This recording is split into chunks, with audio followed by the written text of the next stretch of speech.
Cadet Senior Chief Caitlin Waters. Please stand and remove your caps for the playing of the national anthem by the Smithson Valley High School Marching Band under the direction of Mr. Michael Childress.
Now 1-0 on the season. Good evening, everyone, here at Ranger Stadium.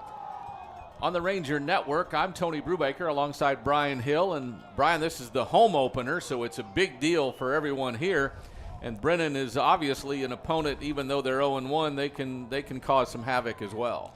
For sure. They're not your typical 0-1 team. They played a really strong Reagan team last week that is, consistently top 2 or 3 6A team in the San Antonio area. And watching that game last week, the score isn't really indicative of how close of a ball game it was. They gave up a few big plays, including a special teams touchdown, which kind of separated that and made the score look kind of a bigger gap than what it really was. And make no mistake about it, Brennan is a very good team. They're very well coached, and they'll give the Rangers all they can handle tonight.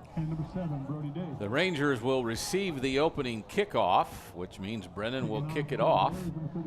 Back for the Rangers is Brody Day, one of them. Brody Day and Quentin Sampson. Quentin Sampson. So well, we don't have the guy that returned all the kicks last year. We've talked about that already. We graduated some important seniors from a team that made it all the way to the state finals. But we do have capable guys still playing in the blue uniforms, don't we? No doubt. We got obviously a lot of those pieces that have moved on. They were big pieces of that state final run last year, but a lot of the pieces are still here that were big parts of that. And then we got some new guys that are stepping in that are ready to carry the torch and see what they can do and see if they can have the same success. Rangers started out like they anticipated perhaps an onside kick, and the ball not staying on the tee very well right now for Valenzuela. It is very windy down there, and Brennan is kicking with the wind, so Smithson Valley will be going against the wind the first quarter. First kick is a short kick, kind of a pooch kick, caught at the 30. Is that De Hoyos? Across the 35, finally tackled as he gets across the 40. So the Rangers will start with good field position as they open this game on this Friday night. Yeah, kind of curious there. Got the wind at your back, and with Smithson Valley as good special teams as they had, I thought that maybe they would just try to boot one out of the back of the end zone. But that goes to show you Smithson Valley and what how much importance they place on the special teams. Most teams, heck, they even fair catch if it's kicked all the way to the goal line nowadays. But dang sure if it's a little bloop kick to one of their upbacks. But Smithson Valley says no, we're going to go ahead and still set up a return, and proved well there all the way out to the 40-yard line, giving the offense great field position. Cade Spradling, the quarterback. We'll go through the receivers and all as we've got two receivers near side. Sowersby in motion, takes it on a sweep to the right, gets bumped about the 40, but falls forward for a gain of almost 4 as he's up to the 44. A good tackle on the play by a defensive tackle, Dylan Avalos. Yeah, a little jet sweep, get started. The goal of your first 10 plays as an offensive coordinator is to line up in as many formations, bring as many different motions as you can just to see how the defense is going to align and react. And Smithson Valley getting in a trip set and bringing motion and killing two birds with one stone, seeing what Brennan's, how they're going to react. Obviously, if you watched last week on the Rangers Network, you know that's our linebacker, Cade Spradling. He'll take this on a direct snap and runs forward, and they have a hard time bringing him down until he gets 4 more yards out to the 48-yard line for a gain which should, well, they're going to mark him at the 47, so it's 3rd down and 3 as a host of Bears brought him down there. Yeah, and that's the element you get with Cade Spradling at quarterback. Obviously, he's playing linebacker too. He's going to sleep well tonight, playing both ways. But he is a runner. He was a running back last year, and so being able to spread out the defense and have a quarterback run game is a different element that Smithson Valley is going to incorporate this year. Looks like Day on the near side and Sampson on the far side. Here's a Sampson sweep coming near side. He's got some blockers. He makes a quick move to make the first guy miss and then gets shoved out of bounds into Bear territory near the 40-yard line. So a gain of 13 is a first down for the Rangers. Yeah, really well blocked, and again, that's a reverse. A lot of people think of reverses as trick plays that you run maybe once a game and then, okay, we've exhausted that trick play. Not the Rangers. They have a bunch of different formations and a bunch of different presentations, and that's not a trick play to them. That's an extension of their run game, and I bet you that's not the last reverse that we see tonight out of this offense. They run a lot of H-back reverses, too. Here's a handoff. No, a fake by Spradling. Throws it out to the tight end, Baker. He's got a catch and finally wrestled out of bounds about the 35-yard line. So again, we're going to call it 4 to the 36. It'll be 2nd down and 6. And that's kind of Smithson Valley's version of a hurry-up offense. They're not ones that are going to no huddle, sprint up to the line, but they hold in the huddle in that play for a long, long time, sprint up to the line, get set, and immediately snap it before the defense is ready. And caught Brennan off guard there a little bit and had an open receiver for a good first down gain. Spradling checks with his running back, hands it off. Sowersby dances, moves, quick, good first step, and all the way into the end zone. We'll call it a 37-yard touchdown run for Brad Sowersby. He had one last week. He's got one this week. He had a bunch last year as well. Yeah, over a 1,000-yard rusher last year. Mentioned it last week. Very unfortunate that he got hurt in that semifinal game. Wasn't able to play in the state championship. Fortunately for him, he was just a junior, and he's back this year, and the Rangers sure happy that he is. But that was just a zone play up front. Great job blocking. Cut back to the backside. Everything collapsed down. Sowersby does the rest. Great opening drive for the Rangers as Amaya knocks it through. Trent Amaya, Jr., 7 of 7 now on extra points as he was perfect last week, and the Rangers go up 7-0. 2 minutes and 18 seconds into the first quarter, the Rangers lead at 7-0 on the Rangers Network. Hello, my name is Chris Box. And I'm Cassie Box. We are a proud family-owned and operated local roofing company. At Lynx Roofing, we believe in building lasting relationships with our customers and community, one roof at a time. Our team is dedicated to ensuring every project is handled with the utmost of detail and professionalism. We make roofing simple, reliable, and affordable. So for all your roofing needs, call Lynx Roofing. Go Rangers!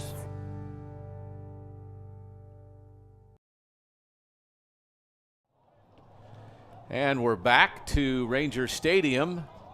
Rangers will kick this one off into that strong wind. The flags kind of go strong for a while, then they kind of ease up just a bit, and then they go straight out again. So it's not consistent, but it's probably a good 15 to 20 miles an hour. Yeah, and this is a situation that Smithson Valley really loves, into the wind, kicking it really, really high, letting that wind catch it and push it back a little bit in what they call a bloop kick. I would imagine Smithson Valley would kick it to one of the corners, one of the two fullbacks, number 6 or number 20 over there, not the deep guys. Send it straight up in the air and see if they can cause a turnover on special teams hanging up in that wind. Something Larry Hill's been doing for a lot of years. Special teams. There's a high kick, angled to the near sideline. A fair catch is made, and made just inside the 10. That one made by Elijah McFarland, a defensive back. And the Bears will start 1st and 10 from the 25. Well, they made a liar out of me. Thought for sure into that win they would do what they've done, like you said, for so many years. Kick it straight up in the air, get as much height as you can, let it hang in the air forever. But obviously they scouted something, knowing that Brennan was probably going to fair catch it regardless anywhere. Might as well kick it deep at 25-yard line instead of a little bit shorter. Hudson Woods, Kyle Bierman, Justin Roberts, and Caleb Barrow are the defensive linemen. Spradling, Pigler, and Hornsby, the linebackers. Go through the secondary after this. Quick pass to the outside far side. Good coverage. About a 5-yard gain is made on first down, so a good job of quarterback Caden Glass. Looked like a run play option. They're not an RPO where you put the ball in the belly of the running back and then decide, kind of a pre-snap, because there's a lot of movement going on back there just to throw a stop route. He must have had the decision, looked up, saw soft coverage, just reared up and threw it. There's another throw to the far sideline. This one's dropped. Yeah, similar deal. Kalunga on coverage, by the way. Yeah, similar deal to last play. Looks like the O-linemen up front are run blocking, and quarterback has an option if he sees soft coverage. Last play was just a simple stop route. That was a little bit of a speed out. Soft coverage by the corner. Fortunate enough for the Rangers, it was dropped, but a lot of run pass options so far. Play clock is just now getting to 10, so they recheck the sideline. 2 receivers on the near side, 1 on the far. Quick to the running back. He makes one man miss, but then the Rangers pile up and get him out of bounds. A couple of yards shy of a first down. Yeah, at first when they swung that ball out there and had blockers, I thought they were going to be able to pick up the first down pretty easily, but it was a great job by Davila from the safety position coming downhill. Even though he didn't make the tackle, he flew like a rocket to the outside, forced the running back to come back in with great pursuit from linebacker Hornsby coming inside out, was able to make a tackle short of the first down marker. It is 4th and 1, and they're going to punt. Donovan Lard is listed as their punter. He's got the wind at his back. Quick catch and then a short line drive kick that bounces over and will go all the way into the end zone. That's a touchback. Yes, it is. They had a chance to stop that inside the 5, but because the Ranger was there, Kalunga, they kind of had to run around him to try to get to the ball, and De Hoyos was there also. Yeah, it's very fortunate for the Smithson Valley, that ball it's coming out now. It looks like they were going to be able to pin him inside the 5, but again, it was a good job by Smithson Valley return men back there, kind of walling him off, almost basketball box out to try to keep him from getting there. And just that half second of him having to avoid the returner, he was just a hair late getting there and got into the end zone. So it'll be a touchback, Rangers ball at the 20, but they're very fortunate that they're not having 1st and 10 at the 1-yard line. In high school, could he have just pushed him out of the way? It depends if there's a fair catch called, I believe. There wasn't, though. So it should be legal. Spradling will fake a handoff and then roll out. Now has to pull it down and might get a yard out of it as they converged on him pretty quickly. Dylan Chapman, a defensive lineman, was there first. Yeah, I didn't quite see what the coverage was like downfield. Looked like a little bootleg with one of those deep out routes. Must have been good coverage. Spradling didn't like what he saw, so instead of trying to squeeze it into a tight window deep in your own territory, tucking it down, seeing what he can get, and gaining a yard to keep the Rangers ahead of the chains. So 2 receivers to the far side, an H-back on the right and a tailback behind Spradling. It's Sowersby. I think we had whistles before the snap, so they'll slow it down and restart, and we'll see what the penalty is. Illegal procedure on the Rangers. Ranger coaches trying to figure out, get the explanation from our head linesman on the near sideline. So it's now 2nd and 14 back at the 16-yard line. Spradling gets the play call from the sideline, goes to the huddle. Play clock still just now under 20 as we break the huddle with 2 receivers on the near side.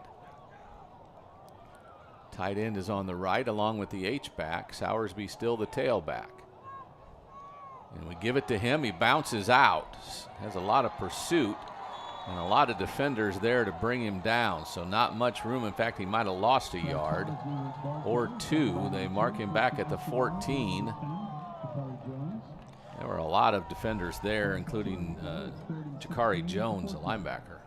Yeah, and I tell you what, Brennan's defensive line, they're big and strong, particularly those two boys in the middle that anchor Tollfree and Jones, number 15 and number 0.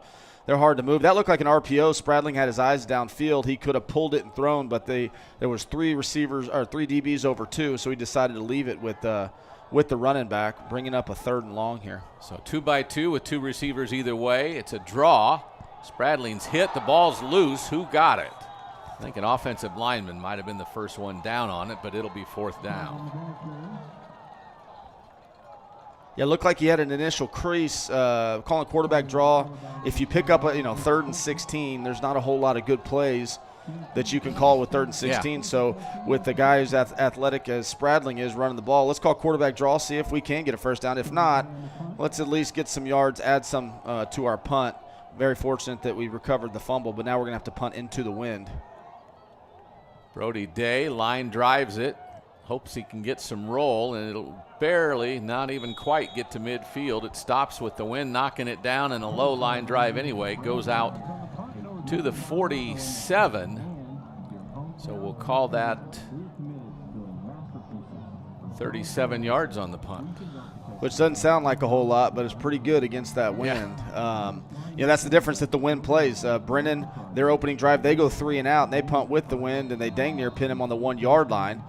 And then we go 3 and out and don't even get it to midfield. And so wind playing a big factor here in the first quarter. So their second drive, Glass hands it off.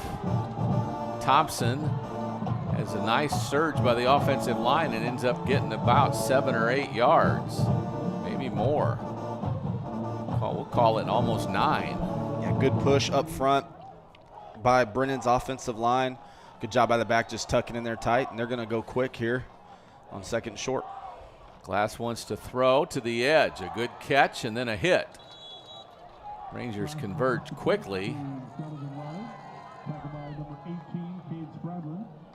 And it's a first down gain. Is that Spradling that was out there? Yeah, all 3 of them. I think it was Spradling, and then you had the sophomore corner, Hunter Haug, and then I think you had PK coming from safety. All 3 of them arrived at about the same time. But they threw a little hitch right out there and got 4 or 5, enough to pick up a first down, and the Bears are inside the 35. So 1st and 10 from the 34-yard line. And a ball tipped, and Spradling almost had it, or was that, who's that right here? Is that McGee? Yeah, there was quite a few of them that could have had a chance. I'm not sure who got their hands up initially and knocked that ball up in the air, but there was about 3 or 4 Rangers and 1 Bear there all kind of playing jackpot. Right. No one was able to come down with it. But, again, another run-pass option. Up front, they blocked GH counter. Quarterback decided to raise up and throw it. Smithson Valley forced up in the air with a batted ball. They have a lot of people moving around on each play, and there's a broken tackle by Thompson. He's headed to the end zone, and I think he got the pylon, and that'll, with an extra point, tie the score at 4:28 to go in the first quarter. Michael Thompson had a touchdown last week receiving. Now he's got 1 rushing. Again, same play that they ran before, except for quarterback decided to hand it off. Glass decided to hand it off that time. GH counter, we didn't do a great job on the spill. And then once he gets loose, once the running back gets loose, he's a big old back. Thompson is, and he ran through a couple tackles and showed his speed getting down to the pylon. So like you said, with this extra point, looking to tie it up. Emilio Valenzuela, the kicker. Ward is the holder. Ball's down, kicks up, and it's through. So 7-7. Valenzuela's kick is good, and there's timeout on the field. The score tied at 7 on the Ranger Network. United Rentals understands that your routine is never routine. That's why we stand in the same dirt, ready to help you work with unmatched equipment and expertise that turn worries into wins. So as the weather shifts, plans change, and project complexity increases, we stand united with you. United Rentals. Work united. All right, we're back at Ranger Stadium as now the Rangers will receive a kickoff for the second time tonight as we've played not quite 8 minutes of this first quarter, and we've got a 7-all score as Sowersby had a 37-yard touchdown run and then Thompson a 34-yard touchdown run. Both kicks good, and it's 7-7.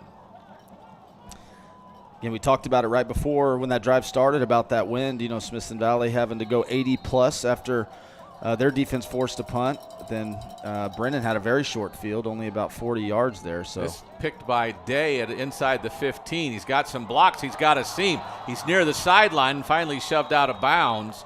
But across the 40, they're going to mark him at the 40 where the Rangers will have good field position to start again. Yeah, much like the opening kickoff, we get out to the 40-yard line. So hopefully the result of the drive is the same as the first drive with the Rangers touchdown. But much better field position than last drive. And see if we can capitalize and take some time off the clock so we can get to that second quarter and go with the wind. Brody Day and P.K. Miller listed as the starting receivers. We've got both tight ends now with Baker and Collins, Travis Collins, both on the field. Got an H-back and a tailback. Motion by Carvajal. Kept by Spradling, runs straight ahead and gets 2 yards. Yeah, he tried to motion Carvajal out of the backfield to gain numbers on the little quick hitch out there to have 2 blockers. Brennan moved out there with him and covered it very well. Good job by Spradling, not throwing it into something that could be dangerous. And so he recognizes that they moved an extra body out there, so he just tucked it down. Doesn't look like much, but still a gain of 2. And most importantly, kept him out of a dangerous situation. Because that could have been a pick 6 the way they managed what we did. Yeah, they adjusted very well to the motion out of the backfield, so good recognition by Spradling. Good indeed. So the Rangers, a delay handoff fake. Now Spradling runs it right corner, turns upfield and gets across the 45 to the 46 before he's bumped down. And it'll be third down and about 4. Yeah, design quarterback bootleg there, a naked if you will. Fake and counter back to the field and then him keeping, as Spradling always does. Sticks it up in there, runs tough. Pretty good collision there at the end, but picks up good yardage to make this a third and manageable, 3rd and 4. All right, we've taken out our running backs, it looks like. Sampson still on the field. We'll go everybody wide, empty backfield except for the H-back. Spradling gets motion, fakes the flip, and Quentin doesn't get it, and Spradling runs straight ahead, and he might be a yard or 2 shy of a first down. Yeah, backside looked like we had an initial crease. It was a design quarterback run. Fake into Sampson and Spradling keeping, but we got beat on the backside underneath by the backside defensive end. He was able to get in there and make first contact with Spradling behind the line of scrimmage. Spradling fought forward to pick up a yard or 2, but it all was caused by that Brennan defensive end spiking underneath and us not being able to cut him off. Brody Day to kick for the second time. Low line drive, end over end kick, gets a good bounce. Are they going to look like they were going? Well, he's going to fall on it. Didn't really solve anything. The ball was almost stopped by then, but the ball will be spotted where at the 12. So a good looking punt of again 37, 38 yards, maybe 40 yards on that punt, but pins them back. Yeah, it all starts with good special teams off the kickoff, getting it out to the 40-yard line. Okay, still go 3 and out, but now we're able to punt, get them inside the 20, whereas last drive Brennan was starting at the plus 40. So much taller task for the Brennan offense to drive the length of the field to go score, but it's an important drive. Brennan's got some momentum after 2 straight stops on defense, and after scoring on their last drive, they're feeling pretty good about themselves. So this will be a big defensive series for the Rangers. And they've got the win for 2 minutes and 4 seconds. So 2 receivers near side, 1 to the far.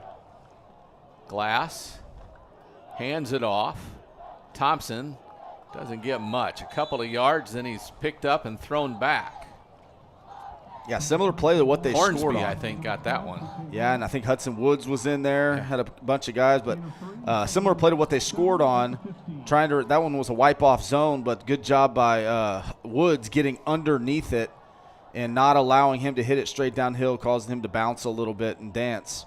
Ranger Pursuit was able to get there with much better results than the last one. So Glass with his tailback. He was rolling out, throws it wide. Good catch, good tackle. That's McGee who made the tackle after a gain out to the, we're going to say 21.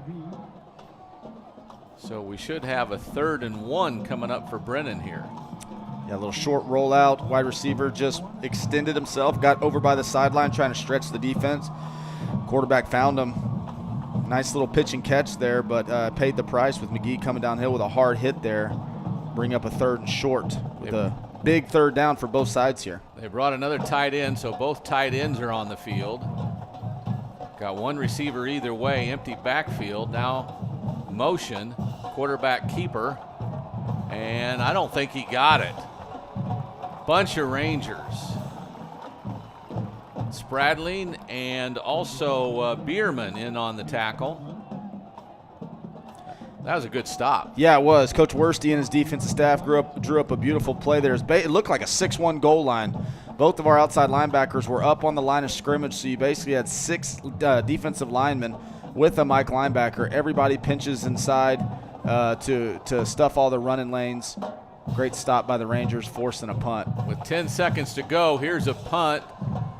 Wind aided, fielded by, is that De Hoyos? Coming this way, near sideline. PK.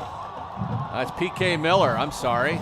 And he'll take it into Bear territory out near the 35-yard line. So a very good return by Miller to give the Rangers great position on the field. 34 is where they're going to mark it, and he caught that one back near almost the 30-yard line, didn't he? Yeah, and 2 things. That's the end of the quarter, so Rangers are going to have great field position now with the wind. But on that return, obviously PK Miller gets a ton of credit for fielding that ball and having a great return. But I'll tell you what, great job by Kalunga and Liam McGee. Both of them, if this was 10 years ago, would have had kill shots, or peel back blocks. But the game has changed a little bit. Very heads-up, smart play by them of just kind of getting in front of their defender, boxing him out. Like we talked about before, a little basketball box out, not to draw the penalty. So many times on those special teams plays where there's a long run, you're just kind of waiting for that flag to come out somewhere with either a block in the back or blindside block. Great job by the Ranger return team of keeping it clean, and great job by Miller. Rangers inside the 35-yard line with the wind, with a good opportunity to score here. We kept that quarter break here because they didn't take very long, so we're going to stay here, and the Rangers have the ball to start the second quarter. 7-all tie. 12 minutes left of the second quarter, and now we're in plus territory at the 34 with the wind at our back. 2 receivers near side. Motion by Sampson to the far side. Handoff. Not much room. Again, Brennan's front 4 are very, very big, very physical. Right now, they're stalemating at the line of scrimmage. Just not a whole lot of creases right for Soursby to run through. They're doing a really good job. Coach Spazor has been there for a long, long time, run that defense. Brennan's always well known for their 4-down defense and how good they are. And right now it's tough sledding up front, but looks like Spradling's going to get a little bit of break after playing quarterback 3 series and linebacker. So we got the sophomore Ty Knutson in there at quarterback. See if we can lead the Rangers on a scoring drive. So first run of a couple of yards. Now we're tie formation. Ty rolling right. He's got to keep it and get smacked. Hit first by linebacker Brown and then several others. You mentioned Tolafree, but he's been everywhere tonight. Yeah, Tolafree, that's a name if you're a Brennan Bear that you definitely recognize. Those Tolafrees, I don't know whether it's a brother or a cousin or whatever, but the Tolafrees have been around a long time in Brennan. They've had a lot of good players that have come through the Brennan program, and looks like they got another really good one this year, playing defensive line for them. So 3rd and long for the Rangers, 3rd and 11. What you want here is obviously you'd love to pick up a first down, but get a chunk to give yourself an option to go for it on 4th down and not have to try a long field goal. Ty Knutson, the sophomore, straight drop. Wants to throw across the middle, has Brody Day, and a completion inside the 20. A hard hit by the safety Garner, but he holds on, and that's a first down for the Rangers. The umpire, David Bawley, checks his eyes, but he's okay, and the Rangers have another first down. Really good throw by Ty, right on the money, but I'll tell you what, one of the scariest things in football is going over the middle, knowing you're going to take a shot, and there's a safety sitting right there. Great guts by Brody and a great catch, picking up a big first down and keeping the Ranger drive alive. Sowersby, the tailback. Carvajal, the H-back, will bring it near side, gets a block, gets outside, then gets shoved out of bounds by Garner, but not until he's got about 4 or 5 yards. They'll mark him at the 16. It's a gain of 5 and second down, a gain of 3, pardon me, second down and 7. We're in outside zone play. They've been kind of stuffing those two big boys in the interior, been kind of stuffing our up-the-middle runs, so seeing if we can get out on the edge and get the defensive ends hooked. That time got a little bit of an edge, got 3 or 4 yards on first down. But, again, very impressive by the Brennan defense.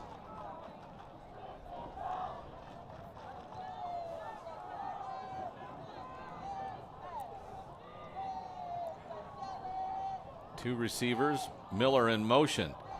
And they flip it to him, and there's pressure from Tolfree, and it's a loss of several yards. Back to the, see where they spot it. They say the 25, so that's a loss of almost 7. It's third down and 16. And that was just a blow up front. You hear a lot of times about on certain types of plays not blocking the defensive end, trying to influence them. We don't have any plays where we don't block the interior 3 technique, and so that was an assignment error up front, allowing the 3 technique to get loose there. Fake of a handoff. Looking for Day, but he got shut off by the corner that time. Good job by Martin. And it's incomplete, and it's fourth down. We're going to try a field goal. This one will be a 42-yarder, probably. Yeah, Amaya's got a strong leg. Brother of Clayton Amaya, who kicked for the last couple years for the Rangers. So we got the junior Amaya. Got plenty of leg for this, even without the wind, but it's a little wind-aided right now. Should have plenty of leg for this 42-yarder.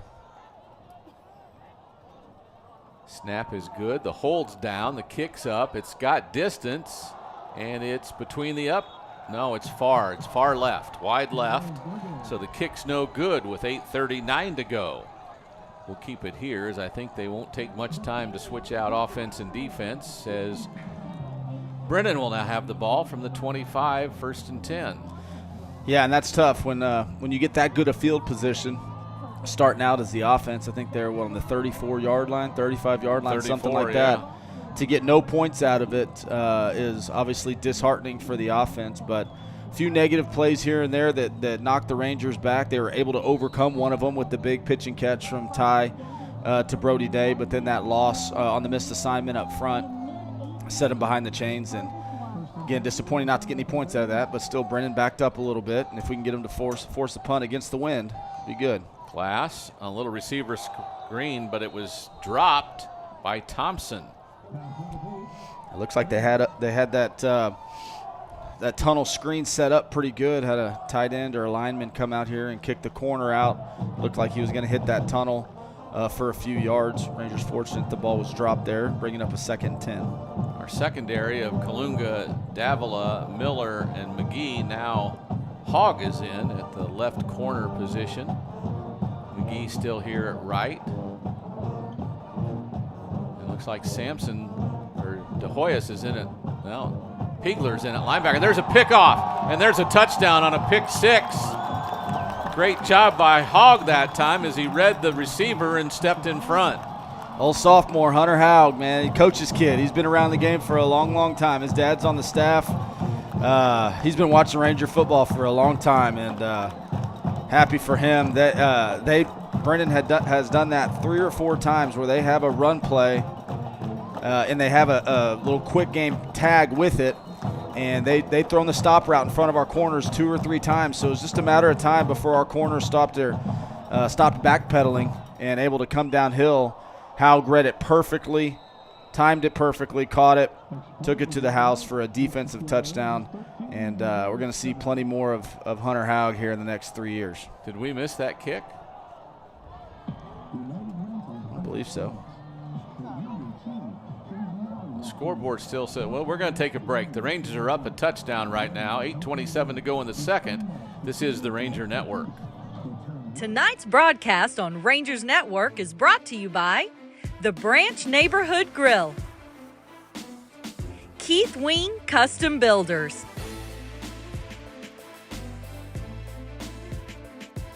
the Estates at Zachariah Ranch, a Zachariah development, United Rentals,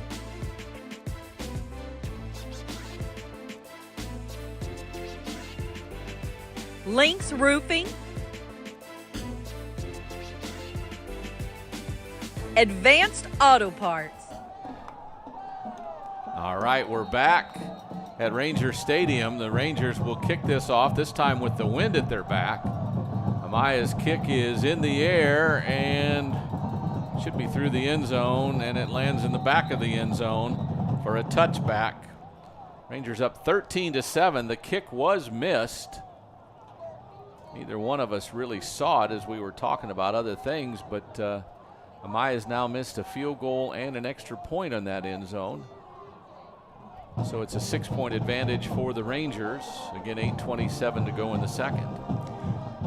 Again, and this is a big quarter for the Rangers to capitalize on. 8.5 minutes left. Typically you average about 2, hopefully 3 drives per quarter, and you'd love to get some quick defensive stops and make them punt against the wind and give your offense a couple short fields to be able to go capitalize and put some more points on the board. And so a big quarter here, big 8.5 minutes remaining with the Rangers having the wind. Motion comes near side. They still hand it off, but the Ranger defense is there.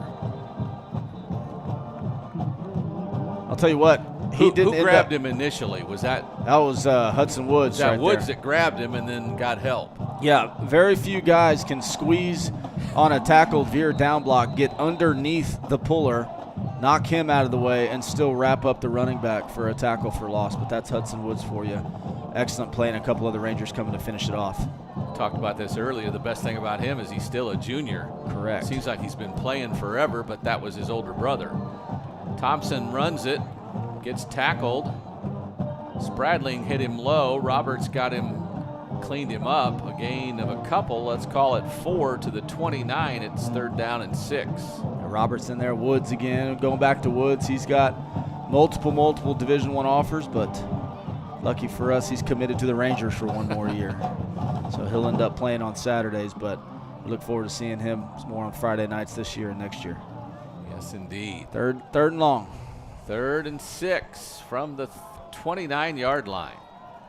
2 receivers far side. Glass wants to throw. It's the back out of the backfield. Thompson, he drags Hornsby a couple of yards and gets first down yardage out to the 36. Yeah, and that's just showing off the strength there of the running back, Mekhi Thompson. Little swing pass. 2 Rangers there had him wrapped up about 2 to 3 yards before the sticks. He kept those legs pumping and carried him with him to pick up a first down, which is a big first down for Brennan. Not just get some momentum back on their side, but get some more yards and not having to punt from your own 25-yard line into this wind. So 1st and 10 at the 36. Same formation as before. Thompson goes in motion, and the quarterback keeps it. Good thing, because Thompson got blown up. If he'd have had the ball, Glass gets a couple of yards. We'll call it 2 to the 38. It'll be 2nd down and 8. I believe that was a power read where quarterback, he's got the running back going laterally, and he's reading the defensive end who's unblocked, which was Woods. If he goes up the field, he keeps it. If he closes, he leaves it. Woods was up the field. Quarterback kept it. Thompson up the middle, gets through the initial surge, but then gets hit by Davila and a couple of other Rangers. He's out to the 43. It'll be 3rd down and 3. And this is what Brennan does well and what they've done well for years is run the football and play good defense. And they're being very smart right now, knowing against the wind. Let's keep the ball on the ground. Let's shorten this quarter. And they're having great success running the ball right at the Rangers, right downhill. Sophomore Truth Duval L is in the game for the Rangers. Glass checks the sideline on this important 3rd and 3 with 5:50 to go in the second quarter. Not sure if they've changed anything. Play clock's running out. They're going to have to call a timeout, and they do, I bet. Yeah, big third down. Coach Baser wants to make sure they got the best play call, but at the same time, let's take as much time off this clock, shorten that quarter. So he lets the play clock run down to 1 second before taking a timeout so they can discuss this big third down. Brennan 10-2 last year. Decent season. Yeah. 10-3, I'm sorry. 10 and well, they something like that. Much like this year, they lost their opener. I mean, Brennan, they schedule a gauntlet for their non-district schedule.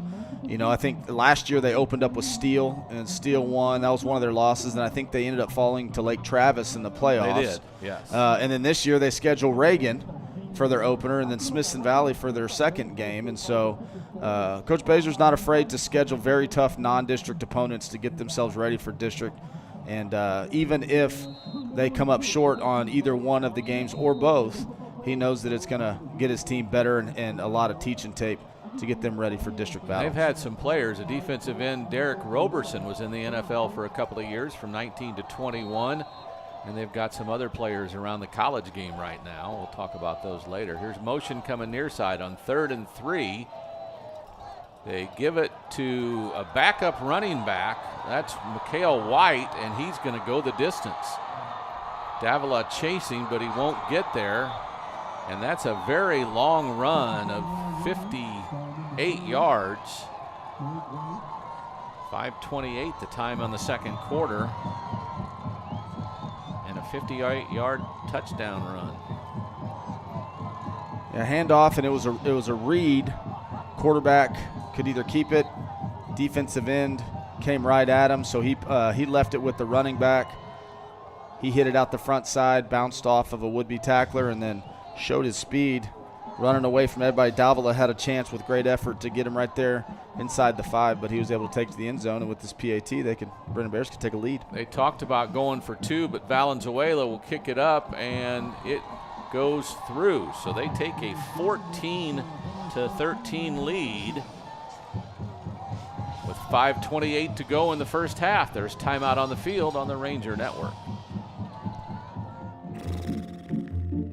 So, where are we eating? With GVTC's blazing fast fiber speeds, 3.5 stars, not a chance we try anything under 4. you might feel like other things in life are taking a little longer than before. Ooh, what sounds better, La Fiesta or Dumpling Palace? Ooh, Dumpling Palace.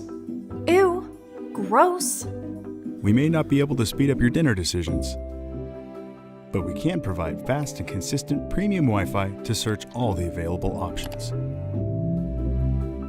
Enjoy the GVTC difference, and please be patient with things that may have seemed to... Wait, what are we gonna watch? Slow down a bit.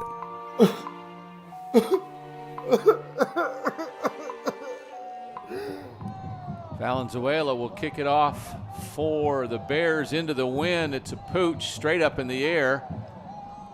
Sampson comes up, catches it at about the 25, wiggles and continues and gets shoved out of bounds across the 40. Going to get an extra 15 yards for and a late get hit. an extra 15 for the hit out of bounds. So the Rangers will start in Bear territory with the wind at their back and 5:22 left in the half. Again, knowing that they're kicking off into the wind, we brought our deep guys up all the way to the 25-yard line. You know, that's us saying, well, we're not just going to fair catch it with one of our up guys. We want our deep guys to get it. Q comes up and fields that, gets in behind, gets a good return, and now we get 15 yards added onto it. So Rangers will start inside the plus 40 with about 5.5 minutes to go, looking to retake the lead here down by 1. So at the 44, it's 1st and 10 for the Rangers.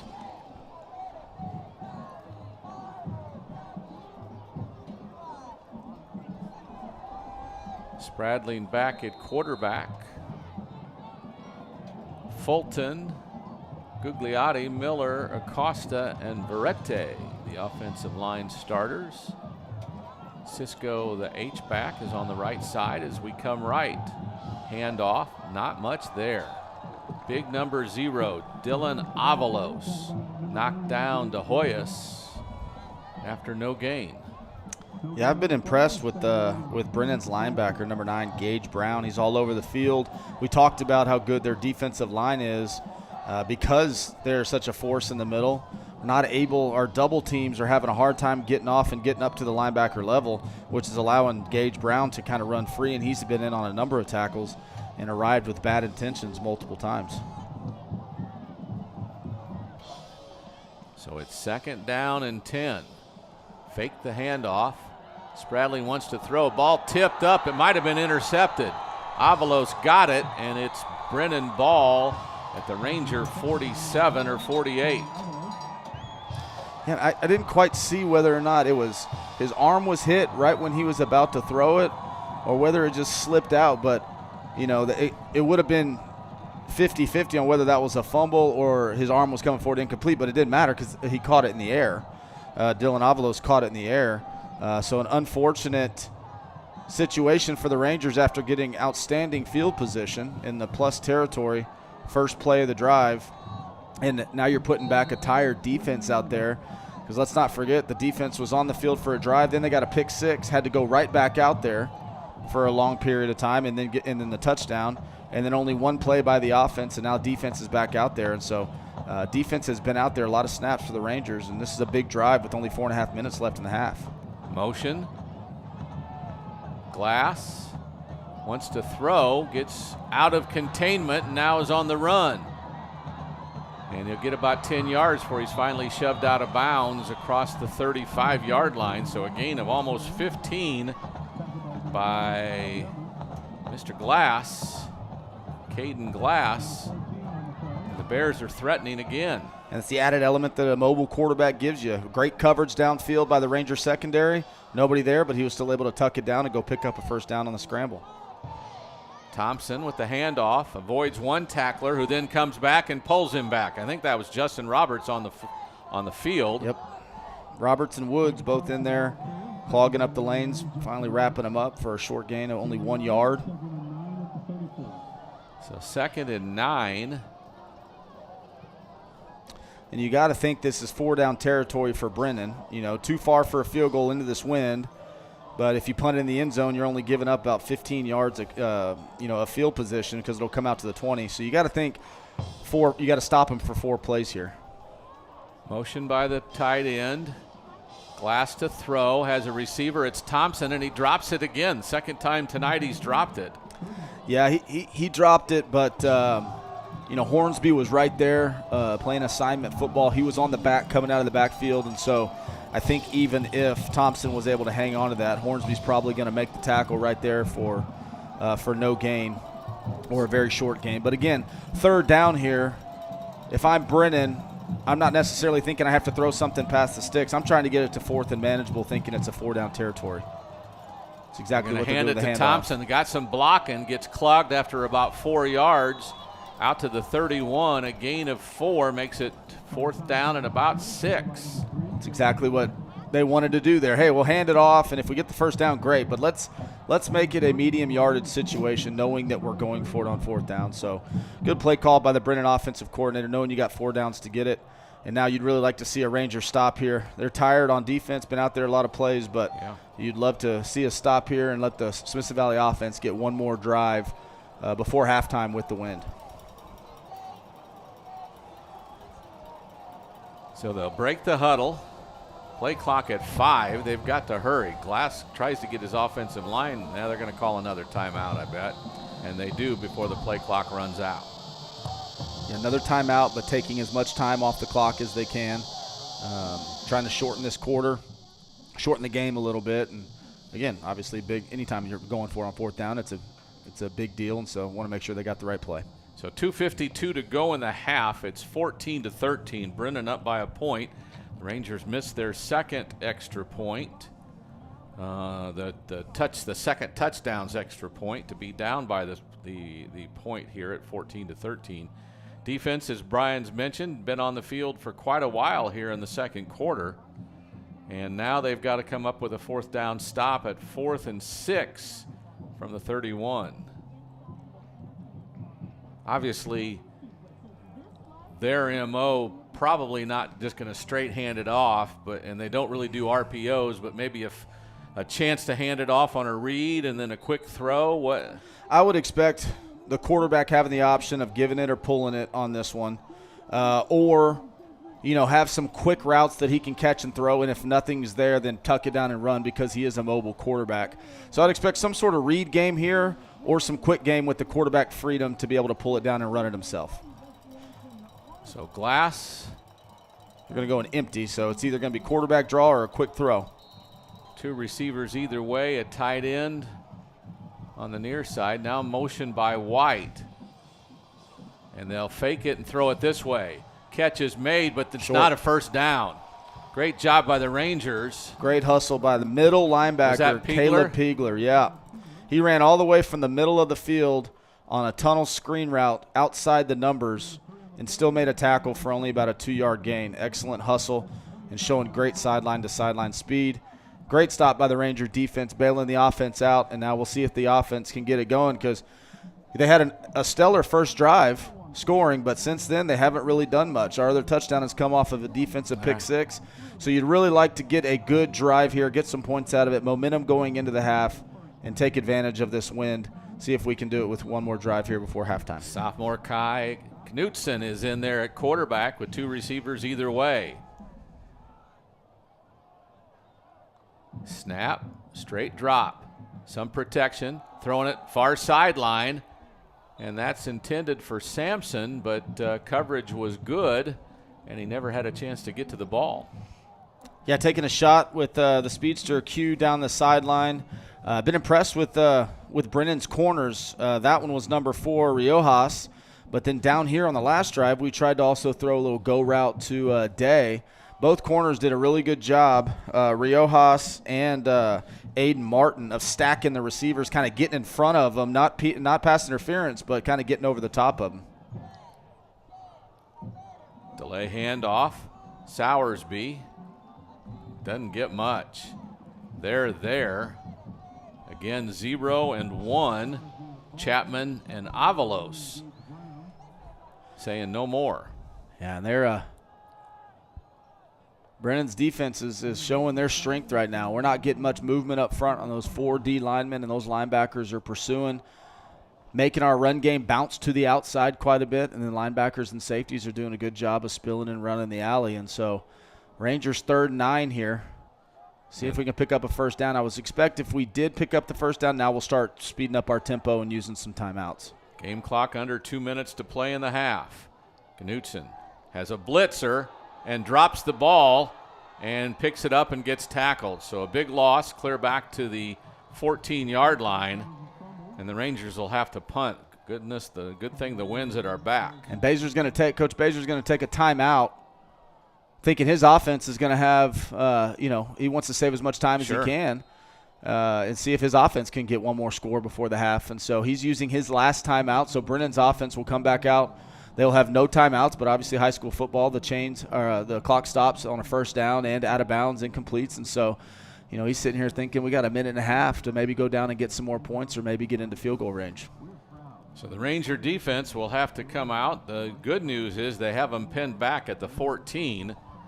So with 1:39 to go and no more timeouts for Brennan, they can see what they can do to thwart any more offense for them.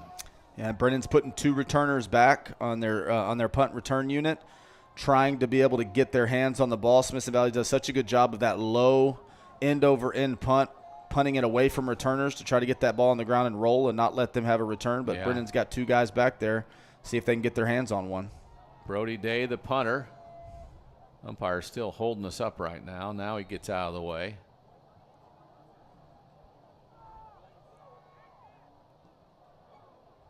Davila, the snapper. Here's an end-over-end kick that gets a bounce. It's fielded, then mishandled, then down on the field. Tristan Escobar, a safety, picks it up, and then a flag. Not sure what happened. Did we do something? I didn't see anything. Ranger tackle number 22, Daniel De Hoyos. Escobar fielded it. 48 yards on the punt. Was it a face mask maybe? It looked late. Looked at post snap, and refs talking to our coaches like it's going to be on us. So if it's after the play, it's going to be an unsportsmanlike or a late hit. It'll be 15 yards. So yeah, that's where our umpire is facing. So that'll put Brennan in plus territory with 1.5 minutes to go. And it was a good job by their returner, Escobar, just like we talked about. He didn't get hardly 0 yards on the return, but just him fielding that and not letting that ball roll out for another 15, 20 yards was a good play by him. And tack on the penalty, Brennan's going to have less than 50 yards to go. How come our referee hasn't given us the signal? But it's 15 yards against the Rangers. Brennan starts at the 46 going into the wind. Now with 1:29 to go and no timeouts. Tight formation with one receiver far out on the right. Now a motion to the far side. They give it. No, he keeps it. Hits one of his tight ends. That's first down yardage. And finally brought down James, but not till he's into the 35-yard line of the Rangers for a first down. And it was a cool little play there. It was like a zone read. Quarterback keeps it. If the DN doesn't close, he hands it. But if he keeps it, he's got a flat route out there. And cool little play by Brennan there.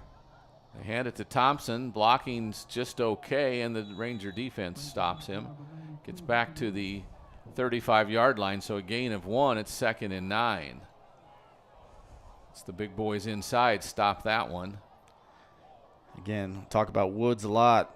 Getting underneath the puller, forcing the back to bounce it, not hit it straight downhill, and then good interior D-line play to stuff them, and so 2nd and long.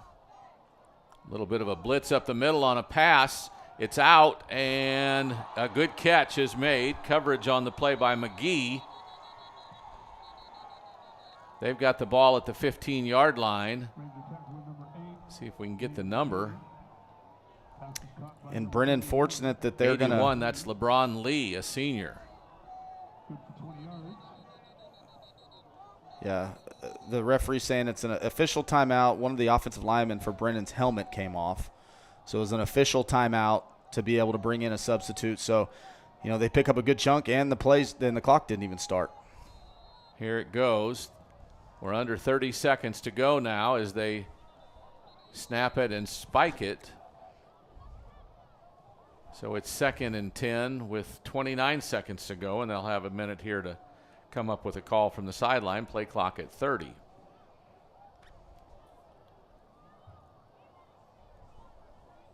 Stopping the clock with the throw to the ground. Glass now sends 2 receivers to the far side. A couple tight ends on the near side. Thompson the back. He's rolling out. He has a man in the flat. He makes a completed pass. And a stretch to near the 5, close to first down yardage. Must be a first down because they're stopping the play. Melvin Kahn, the receiver.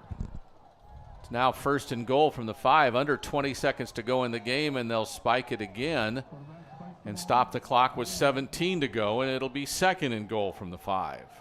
Yeah, good little 2-minute drill here by Brennan. Getting up to the line quickly. They haven't even gotten out of bounds at all, but they're doing a really good job of picking up first downs, which stops the clock, and then immediately getting up to the line and spiking the ball. And so, 17 seconds left. If you could, they can't get another first down. So if you can tackle them in bounds, if you're a Ranger, that's a good thing. But I would imagine that from here on out, it would be shots into the end zone. So it's either a touchdown or incomplete with no timeouts for Brennan. Lee and Kahn are here on the near sideline. Glass throws far sideline, a contested ball that goes too high and incomplete. Now 13 seconds to go. It's 3rd down and goal. Yeah, Coach Worsty here. If you're a defense coordinator, you got 2 choices here. You can kind of double and play some zone defense and not allow those receivers one-on-one and have a safety waiting there on the slant. Or you can bring pressure, trusting your guys in one-on-one, knowing that if you sack, the half's over and they don't even get a chance to kick a field goal. So we'll see what Coach Worsty decides to do here. 2 receivers on the far side. They're going to run it near side. Yep. A little flip inside and tackled. That's it. That's in the play, and that should be it. They won't be able to get back. There's 5. Why is the clock stopped? I don't know. Why did the clock stop? The clock stopped for a second. It shouldn't have. Last play. Glass rolls out, sends the pass. It's incomplete, and that's the half. Fortunate there that That clock stopped at 6 for a It count. did, and that was the count that caused them to be able to get that last playoff. I'm not sure what the discussion is here by the ref. That's the end of the half. Yeah. So an impressive 2-minute drill by Brennan, but it doesn't end up getting any points. But great call by Coach Worstifer bringing pressure off the edge. They tried a little forward flip pass. We tackled them short of the goal line. That clock kept running, and they were very fortunate to be able to get one more playoff. Yes. Ended up getting incomplete. But Rangers fortunate to not give up any points there, but still down 1 at halftime. So it's 14-13. Brennan up by a point, and it's halftime on the Ranger Network. United Rentals understands that your routine is never routine. That's why we stand in the same dirt, ready to help you work with unmatched equipment and expertise that turn worries into wins. So as the weather shifts, plans change, and project complexity increases, we stand united with you. United Rentals. Work united. Tonight's broadcast on Rangers Network is brought to you by the Branch Neighborhood Grill, Keith Wing Custom Builders, the Estates at Zachariah Ranch, a Zachariah development, United Rentals,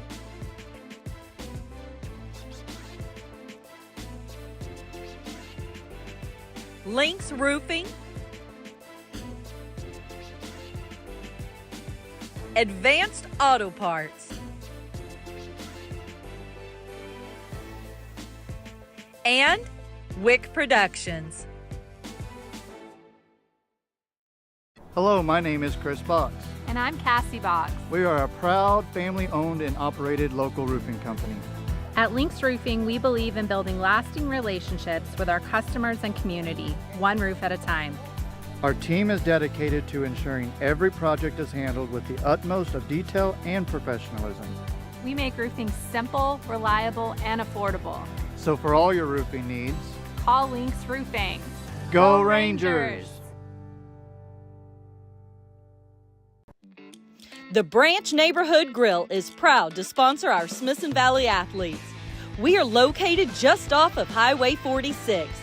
We serve good food, cold drinks, and a whole lot of great Rangers. Since 2014, Keith Wing Custom Builders has been delighting owners with one-of-a-kind dream homes. Keith only builds it like he would live in it. Come see what that means.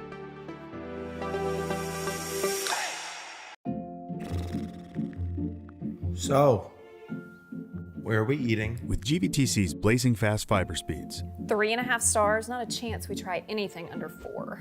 you might feel like other things in life are taking a little longer than before. Ooh, what sounds better, La Fiesta or Dumpling Palace? Oh, Dumpling Palace. Ew, gross. We may not be able to speed up your dinner decisions, but we can provide fast and consistent premium Wi-Fi to search all the available options. Enjoy the GVTC difference, and please be patient with things that may have seemed to Wait, what are we gonna watch? slow down a bit.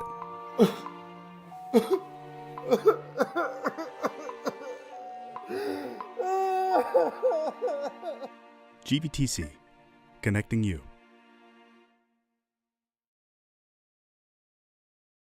United Rentals understands that your routine is never routine.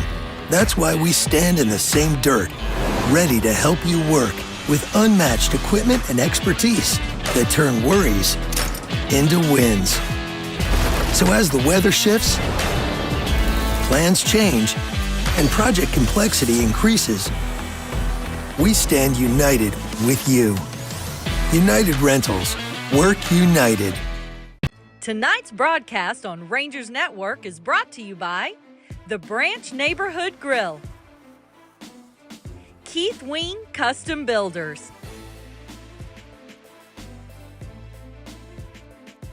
the Estates at Zachariah Ranch, a Zachariah development, United Rentals,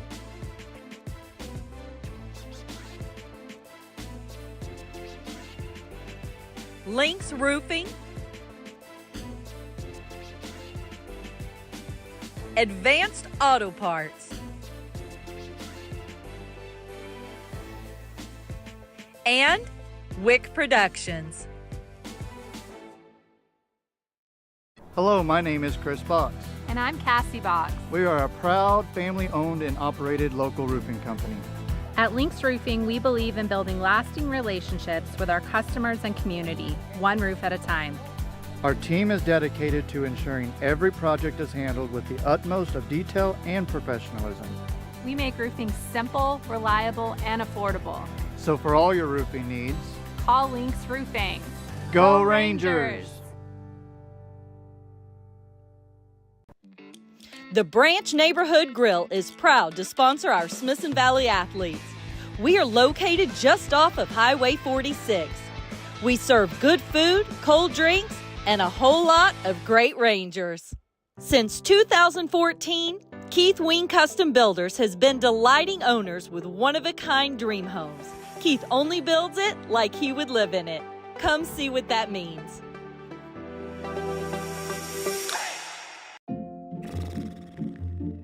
So, where are we eating? With GVTC's blazing fast fiber speeds, 3.5 stars, not a chance we try anything under 4. you might feel like other things in life are taking a little longer than before. Ooh, what sounds better, La Fiesta or Dumpling Palace? Oh, Dumpling Palace. Ew, gross. We may not be able to speed up your dinner decisions, but we can provide fast and consistent premium Wi-Fi to search all the available options. Enjoy the GVTC difference, and please be patient with things that may have seemed to Wait, what are we gonna watch? slow down a bit.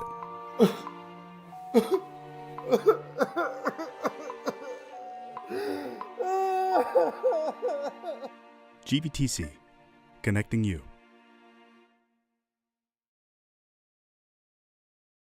United Rentals understands that your routine is never routine. That's why we stand in the same dirt, ready to help you work with unmatched equipment and expertise that turn worries into wins. So as the weather shifts, plans change, and project complexity increases, we stand united with you. United Rentals. Work united. Tonight's broadcast on Rangers Network is brought to you by the Branch Neighborhood Grill, Keith Wing Custom Builders, The Estates at Zachariah Ranch, a Zachariah development, United Rentals,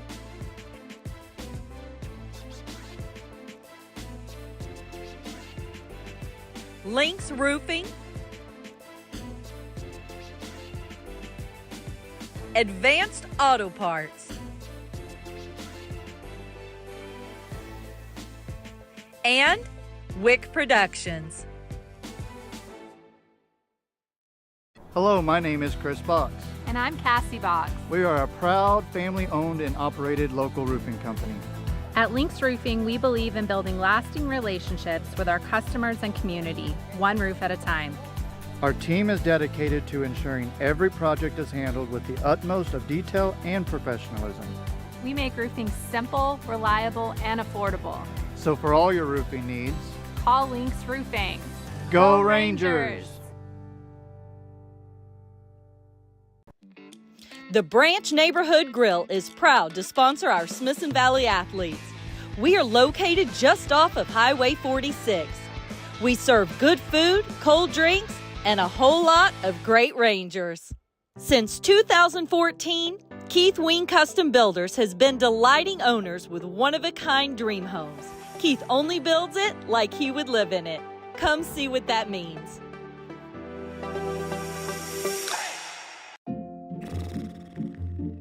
So, where are we eating? With GVTC's blazing fast fiber speeds, 3.5 stars, not a chance we try anything under 4.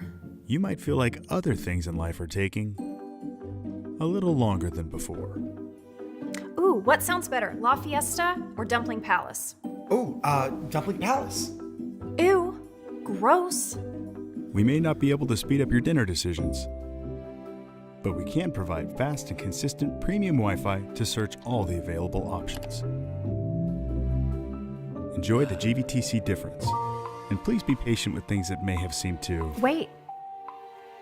What are we gonna watch? slow down a bit.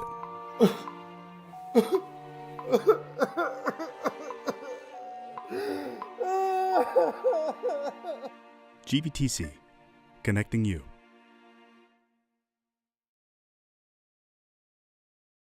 United Rentals understands that your routine is never routine. That's why we stand in the same dirt, ready to help you work with unmatched equipment and expertise that turn worries into wins. So as the weather shifts, plans change, and project complexity increases, we stand united with you. United Rentals. Work united. Tonight's broadcast on Rangers Network is brought to you by the Branch Neighborhood Grill, Keith Wing Custom Builders,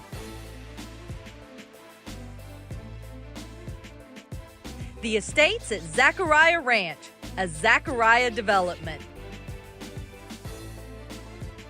United Rentals,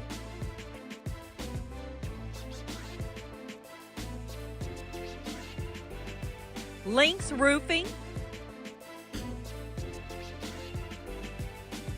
Advanced Auto Parts, and Wick Productions. Hello, my name is Chris Box. And I'm Cassie Box. We are a proud family-owned and operated local roofing company. At Lynx Roofing, we believe in building lasting relationships with our customers and community, one roof at a time. Our team is dedicated to ensuring every project is handled with the utmost of detail and professionalism. We make roofing simple, reliable, and affordable. So for all your roofing needs, Call Lynx Roofing. Go Rangers!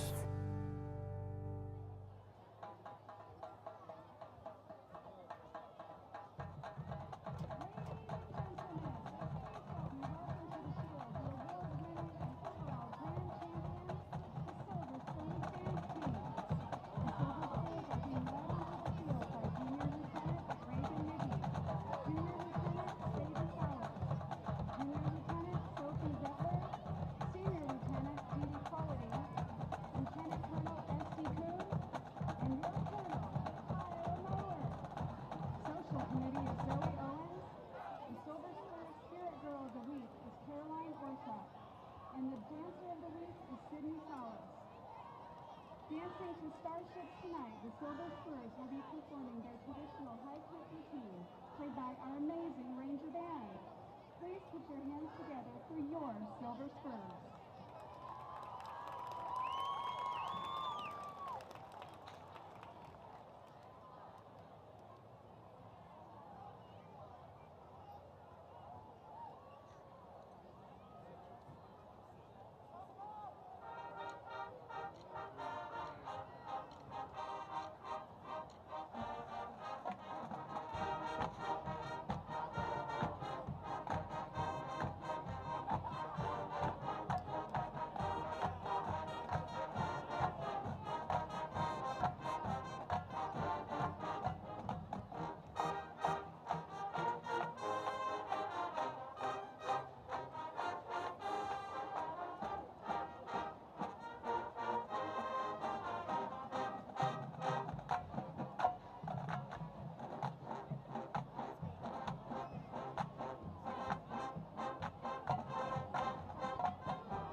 Glass, State Farm Jeremy Fuller, Stevens Roofing, Texas House Collective, Jake and Bake, the Screaming Goat, and Stony Creek Wedding and Event Center. Thank you for your continued support.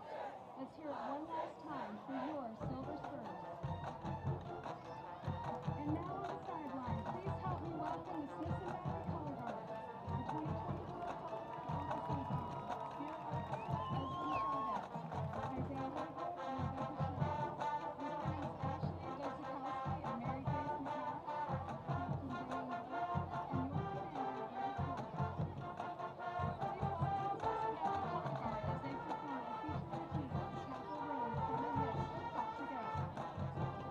The Ranger Color Guard, under the direction of Robert Andrade, Samantha Gadzinski, and Aaliyah Bailey.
Next, the Ranger Band will perform their UIL marching show entitled Unbound.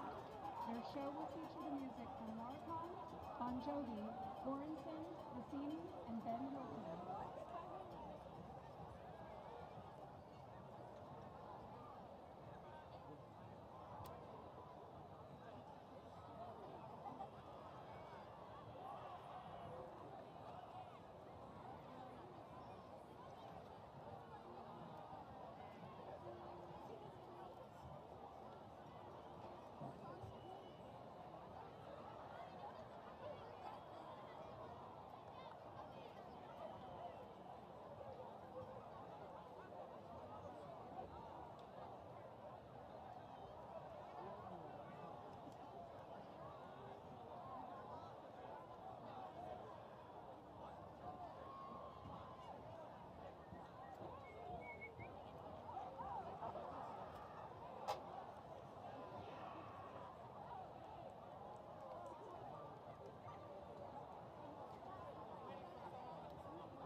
United Rentals understands that your routine is never routine. That's why we stand in the same dirt, ready to help you work with unmatched equipment and expertise that turn worries into wins.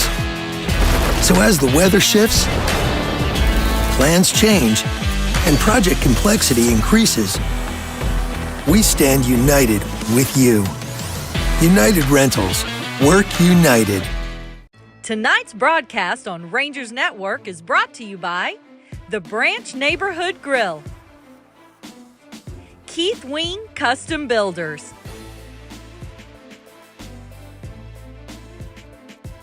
the Estates at Zachariah Ranch, a Zachariah development, United Rentals,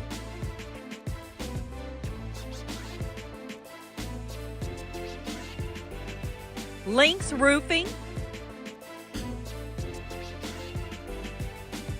Advanced Auto Parts, and Wick Productions. Hello, my name is Chris Box. And I'm Cassie Box. We are a proud family-owned and operated local roofing company. At Lynx Roofing, we believe in building lasting relationships with our customers and community, one roof at a time. Our team is dedicated to ensuring every project is handled with the utmost of detail and professionalism. We make roofing simple, reliable, and affordable. So for all your roofing needs, Call Lynx Roofing. Go Rangers! The Branch Neighborhood Grill is proud to sponsor our Smithson Valley athletes. We are located just off of Highway 46. We serve good food, cold drinks, and a whole lot of great Rangers. Since 2014, Keith Wing Custom Builders has been delighting owners with one-of-a-kind dream homes. Keith only builds it like he would live in it. Come see what that means.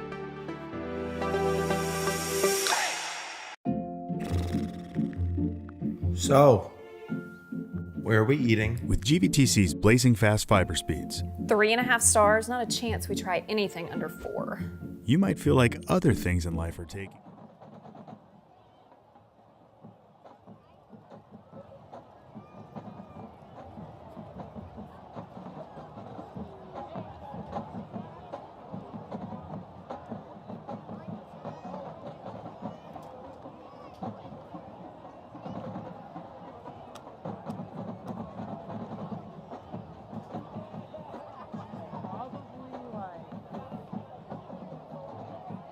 Probably like down by the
And we're back at Ranger Stadium as the Rangers will kick off to start the second half with the wind at their back, but the wind is not nearly what it was in the first half. It's still blowing, but what we thought to be 15 to 20, maybe around 10 miles an hour here in the second half. So we'll see how much of an impact.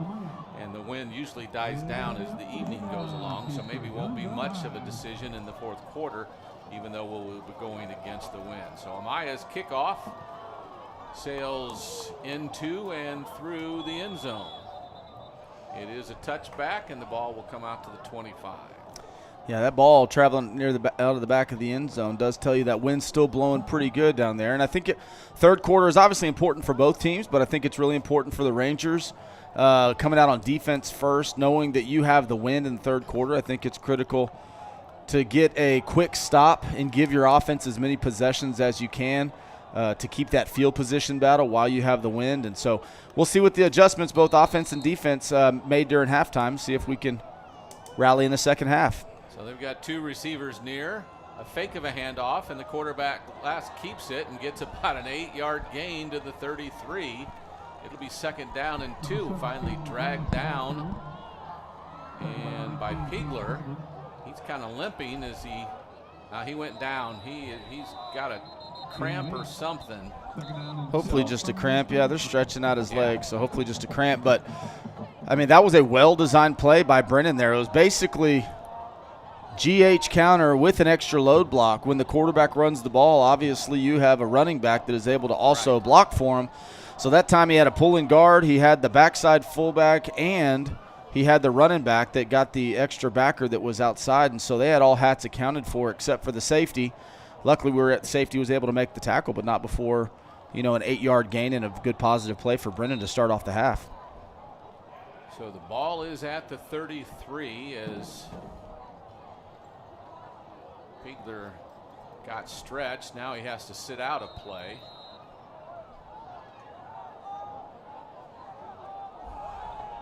So it's second and 2 with an H-back and a receiver near or far side. Now motion going back to far side. A handoff to White, the tailback. And he gets yardage for a first down up to the 36. Same play, except for they handed off to the running back. Still GH counter, but they dressed it up a little bit, bringing the fullback in motion, and then on the snap, he goes back where he came from. So a lot of good window dressing from Brennan's offense here. White hands it off, and Thompson gets away from the initial tackle, then gets brought down on a nice tackle. Is that Miller? That's Miller coming down from the safety spot. So a gain of 4 on first down. It's second down and 6. It was good initial pressure by the play side defensive line. We had pressure and made the running back come to a complete stop in the backfield. Right. And made him cut back, and then you saw his speed getting all the way back around the edge. Good tackle by Miller, but he had to come down from a safety spot to make a tackle. And still a 4-yard gain, even though there was good pressure initially. Thompson, the tailback, next to White, the quarterback.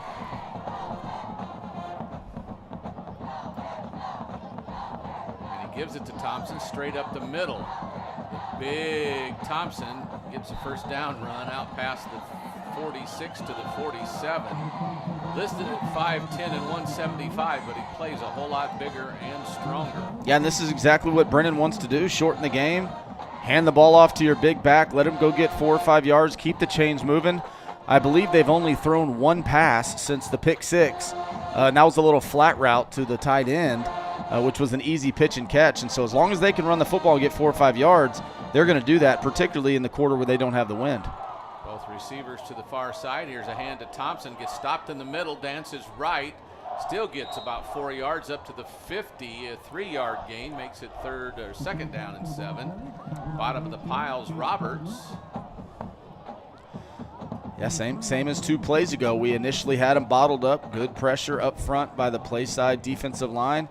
He cuts back and was able to cut back across to the opposite side of the formation, stick his foot in the ground, and we know how hard he is to bring down. So it takes 3 or 4 Rangers each time, and he carries them for 4 yards. 2 receivers, a tight end. Now motion to the far side. Fake it to Thompson. Now he wants to throw down the field. Has a man. Defense is there, but the catch is made, and that's a touchdown. Defense was not bad. The receiver just made the play. Yeah, it was a rail route. Number 5, Melvin Kahn. Yeah. He came from the backfield and motioned out. They'd run that play before where they motion him out, and he kicks out the corner, and they throw a little hitch route out to the outside receiver.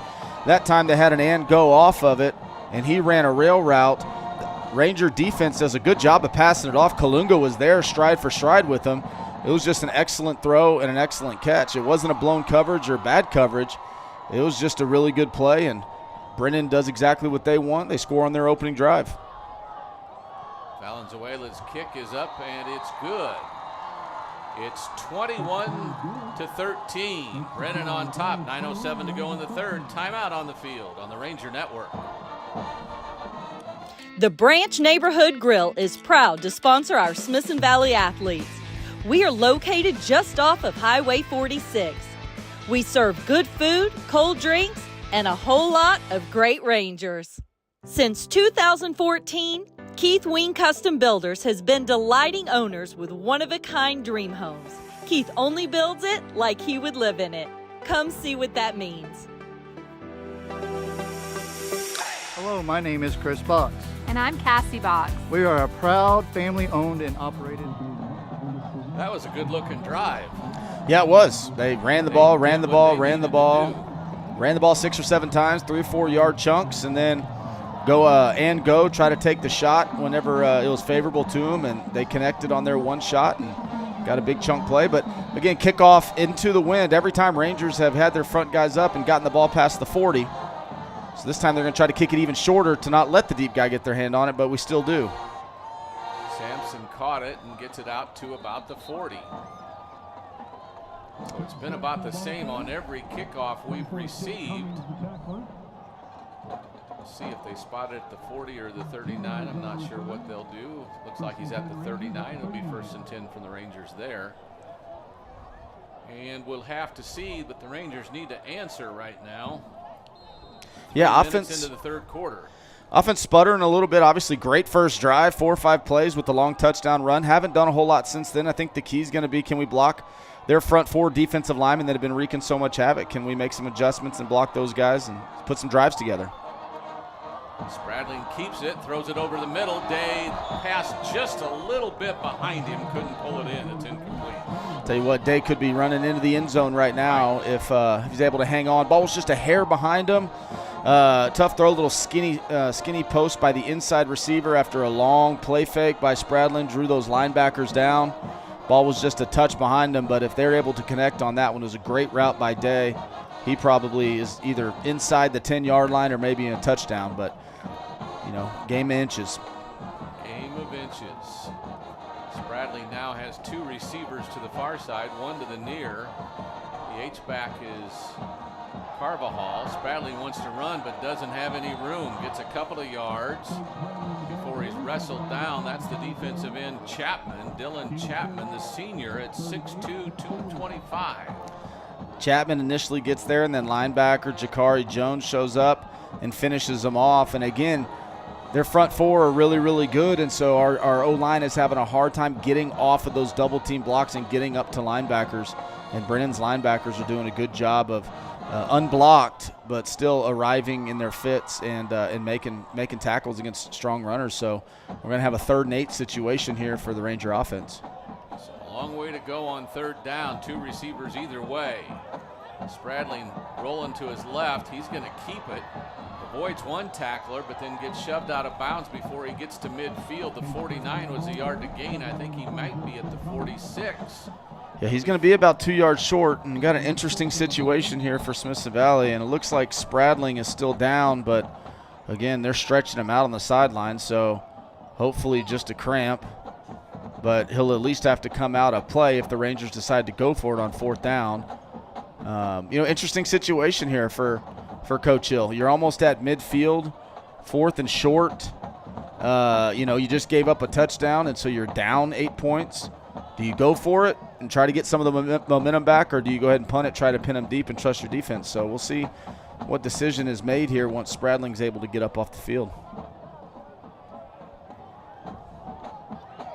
So the trainers are over there. And he's finally up on his feet. And he looks all right, but he will have to sit out a play. Knutson is already on the field on 4th and a long 3.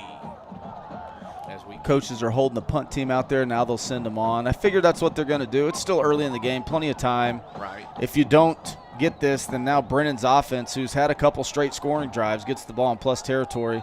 See if you can punt it and pin him down inside the 10-yard line and make him go 90. Time for a good punt by Brody Day right here. From the 46. Snap by Davila is a good one. This is a low line drive that'll get some roll and roll out of bounds inside the 20, I think at the 19. That's where Brennan will start 1st and 10. They'll actually mark him up at the 20. The defense will have to do the job again. Yeah, good job by Brody Day. Snap was a little high, just making sure he handled that. Didn't get snapped over his head to create a bad play. So good job handling it, getting out.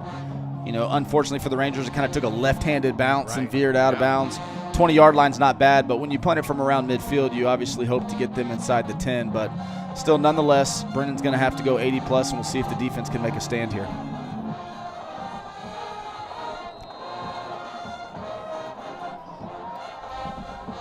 So 1st and 10 from the 20, a little bit of motion. An inside handoff. He was grabbed in the backfield but fell forward to the 22, a gain of 2 at 2nd and 8. That was Woods and De Hoyos there. Really good recognition. Little underneath slip. Right. Trying to hide that fullback up underneath, and looked like he had a crease, but I think Woods and De Hoyos both recognized it, able to wrap him up for a short gain. So in game 2 of the season, they've had a pretty diverse and very organized offense. Motion comes across, they hand it off. That's Thompson, tries to drag the defense, but gets stopped at the 25. It's 3rd and 5. Bottom of that pile, it's Hornsby and Woods. I've been impressed with their run game, in particular their running back, Micah Thompson. Even the times where it looks like, you know, he's getting hit at the line of scrimmage, it's going to be no gain. Those big legs keep pumping and picking up 4 or 5 yards. 3rd and 5. Glass checks and now checks the sideline. The junior quarterback threw for 147 yards and a touchdown last week. He's got more than that this week because of some long chunk passes. He's also run well. 3rd and 5. Fakes the handoff, throws it out to the flat. That's White. 1st down yardage before he's knocked out of bounds. And again, a really good play design. Kind of a zone read. If the defensive end closes, then the quarterback keeps it. A lot of times that's just a straight zone read. Quarterback keeps it and he has to run it with one defender out there. But this time, again, for the 2nd time, they've slipped the back out into the flats, and so he's able to dump it off. Great short yardage play. And they pick up a big 1st down to take some more time off the clock while they're against the wind. And the sophomore Haug has been the corner on the far sideline most of the game. I see Kalunga down on the sideline right now. Here's a run play on 1st down. Not much there as the defensive line does a good job again. A wrap. That's Justin Roberts getting in the middle of it. A gain of about 3 to the 35. It's 2nd down and 7. Yeah, again, looks like we got him tackled for no gain, and he just keeps pumping and falls forward for 2 or 3 yards each time and keeping Brennan on schedule and ahead of the chains. And I don't remember the last time they were really in a 3rd and long situation where it's like, okay, it's a pass, and really let our good defensive line really pass rush and see if we can get a sack. Everything's been ahead of the chains. So 2nd and 8. Hand off to White, breaks a tackle, and then finally gets shoved down by Pigler, but falls forward, and it's going to be 3rd and about 1 from the 42. So 3rd and short again as we go under 5.5 minutes to play in the 3rd. White sends a receiver clear to the left on the near side. Hands it to Thompson. He gets through the initial line, that gets hit by a linebacker, I think. Let's see who that was. I think that was defensive end Barrow that hit him, and then some others helped clean it up, but he's at the 46, and that's another 1st down. And again, real tight bunch for him. Had pretty much 9 blockers in the box and just a zone and trying to wash everything down and let your back find a little bit of a crease and lower his shoulder and pick up a first down. That's exactly what they did. And again, defense has been out there a lot of snaps. And with these long drives of Brennan, they're winding this play clock low, under 10 seconds every time they run a play. And it's been a fast quarter. We're already under 5 minutes, and Brennan's doing exactly what they want, is shortening the game and getting first downs. Motion by Thompson. He takes the hand. No. Glass keeps it, and it's a wide open field on the near sideline. Got a blocker ahead of him. Great job by the defender. That is McGee, who hung on to the block and then made the tackle at the 20. A big run, more than 30 yards, but great job by McGee to bring him down there. Yeah, I mean, McGee was getting blocked, and he was the last defender. He shucks his blocker and still makes the tackle, holding on to see if we can force him, keep him out of the end zone. But again, another good play design. Quarterback reads, comes out the backside. We got nobody there, and good long chunk play for Brennan, and they're cooking in right about 20-yard line inside the red zone again. Brennan up by 8. Almost illegal motion. They do set it. Glass gives it to Thompson up the middle. He's got good yardage before he's brought back. A gain of 6 to the 14 before he stopped. Is that Davila? I think so. I think Davila has Miller that stood him up. So he'll gain to, what do they mark him on? The 14. This is 2nd and 4.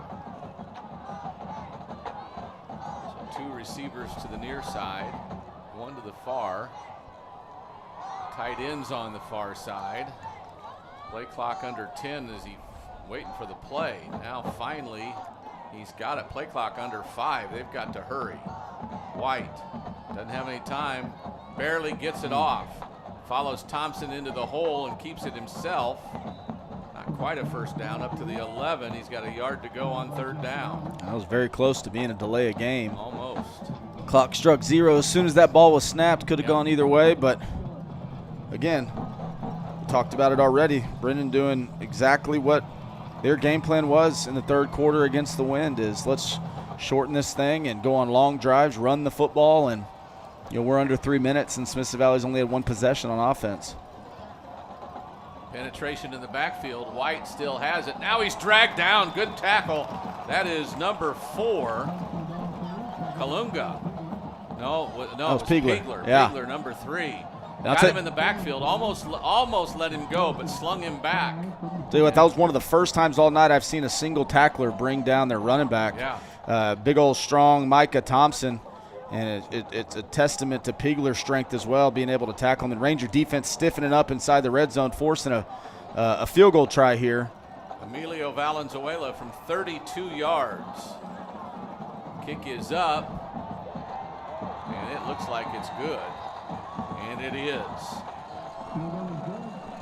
So with 1:54 left in the 3rd quarter, Valenzuela with a 32-yard field goal, and that makes it 24-13. They lead by 11, 2 scores. There's a timeout on the field. This is the Rangers Network. United Rentals understands that your routine is never routine. That's why we stand in the same dirt, ready to help you work with unmatched equipment and expertise that turn worries into wins. So as the weather shifts, plans change, and project complexity increases, we stand united with you. United Rentals. Work united. And we're back. The Rangers down 11, 24-13. Need a drive right here. Valenzuela will kick off. Most of his kickoffs have been short. This one about the same to Sampson at the 24. Has some blockers, breaks through the first line, breaks through the second line, has 1 man to beat, and he's got a blocker. Now 1 man to beat inside the 20. Makes a move, stopped at the 8. He fumbled. He fumbled. Who's got it? They're saying touchback. Brennan has it. Oh, my. You've got a kickoff, return for a touchdown, and we drop the ball inside the 5. What a bummer.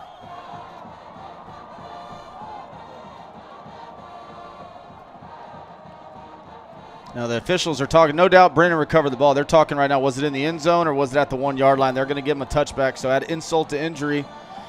After a great return, looks like we're going to score. We fumble, and not only that, we don't get to pin them inside the 1 yard line. They're going to bring it all the way out to the 20.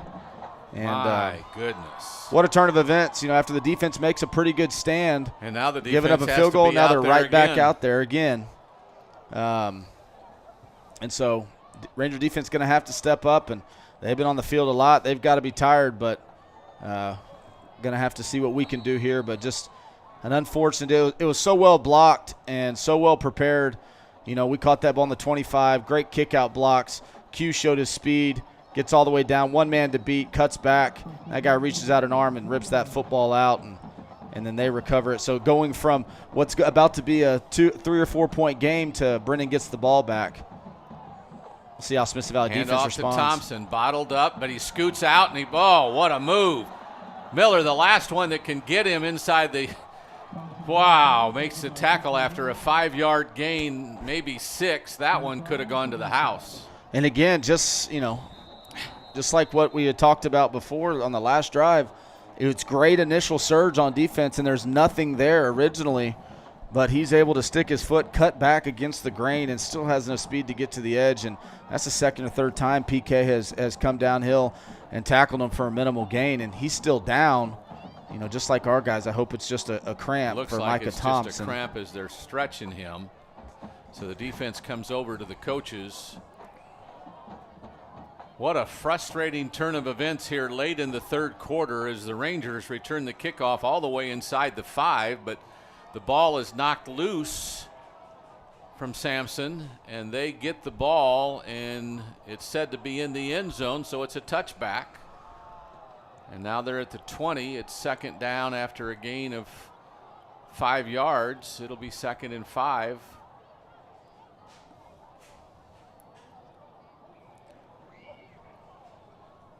Their quarterback, Mekhi Thompson, the junior, down on the field right now. Guess they gave him a gain of 6 up to the 26. That's where the ball is. So we'll see.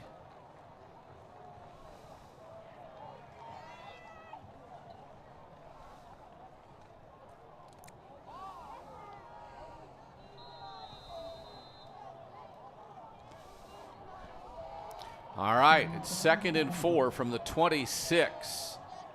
This is White, the slot back, playing a little running back. He gets a gain near first down yardage. We'll see where they'll mark him out. They have him marked back at the 27, so just a gain of a yard. Yeah, and it was a good job by defensive end number 95, Caleb Barrow. They ran stretch to his side, and your number one rule as the defensive end when the tackle tries to come reach you is don't get reached. And right. And he didn't there and forced it out wide, forcing the back out of bounds for a minimal gain at best. And this would be a big third down stop for the Rangers here, not only because obviously we're down 2 possessions, but this will be probably the last opportunity we get to make them punt against the wind. 1:09 to go in the third. White gets away from the first tackler, but that's a helmet, not the ball. And he's brought down, so it's 4th down. All kinds of Rangers there. Hudson Woods, bunch of the defensive line helped make that stop. It is 4th down and 3, and I don't think they can take a chance up by 11 to go for it here. So here comes the punt team.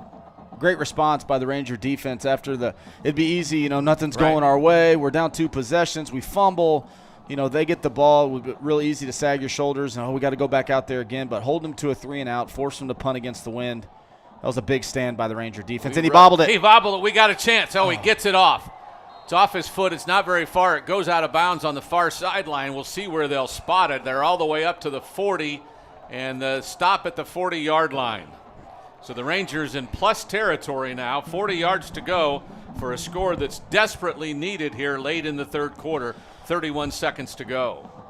Yeah, it's a good job by the punter, even though it was a short, maybe 15-yard punt. It's a good job of avoiding disaster by him and getting tackled in the backfield. Right. That'd have been Rangers taking over at the 15-20-yard line, so at least he gets some. But it's time to see the Ranger offense come out here. We need to make some points. Possessions are at a premium. Probably only going to get 2, maybe 3 more possessions, and we're down 2 scores. We got to get some points out of this drive. No doubt about it. Spradling, the QB, 2 receivers near side, the H-back over there.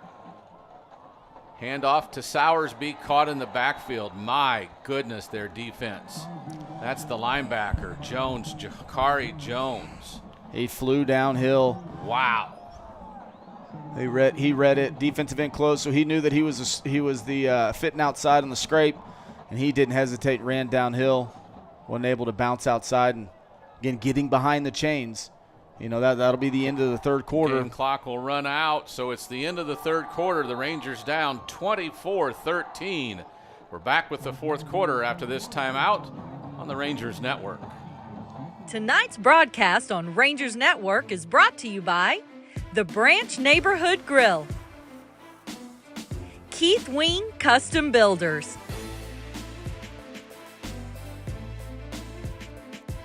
the Estates at Zachariah Ranch, a Zachariah development,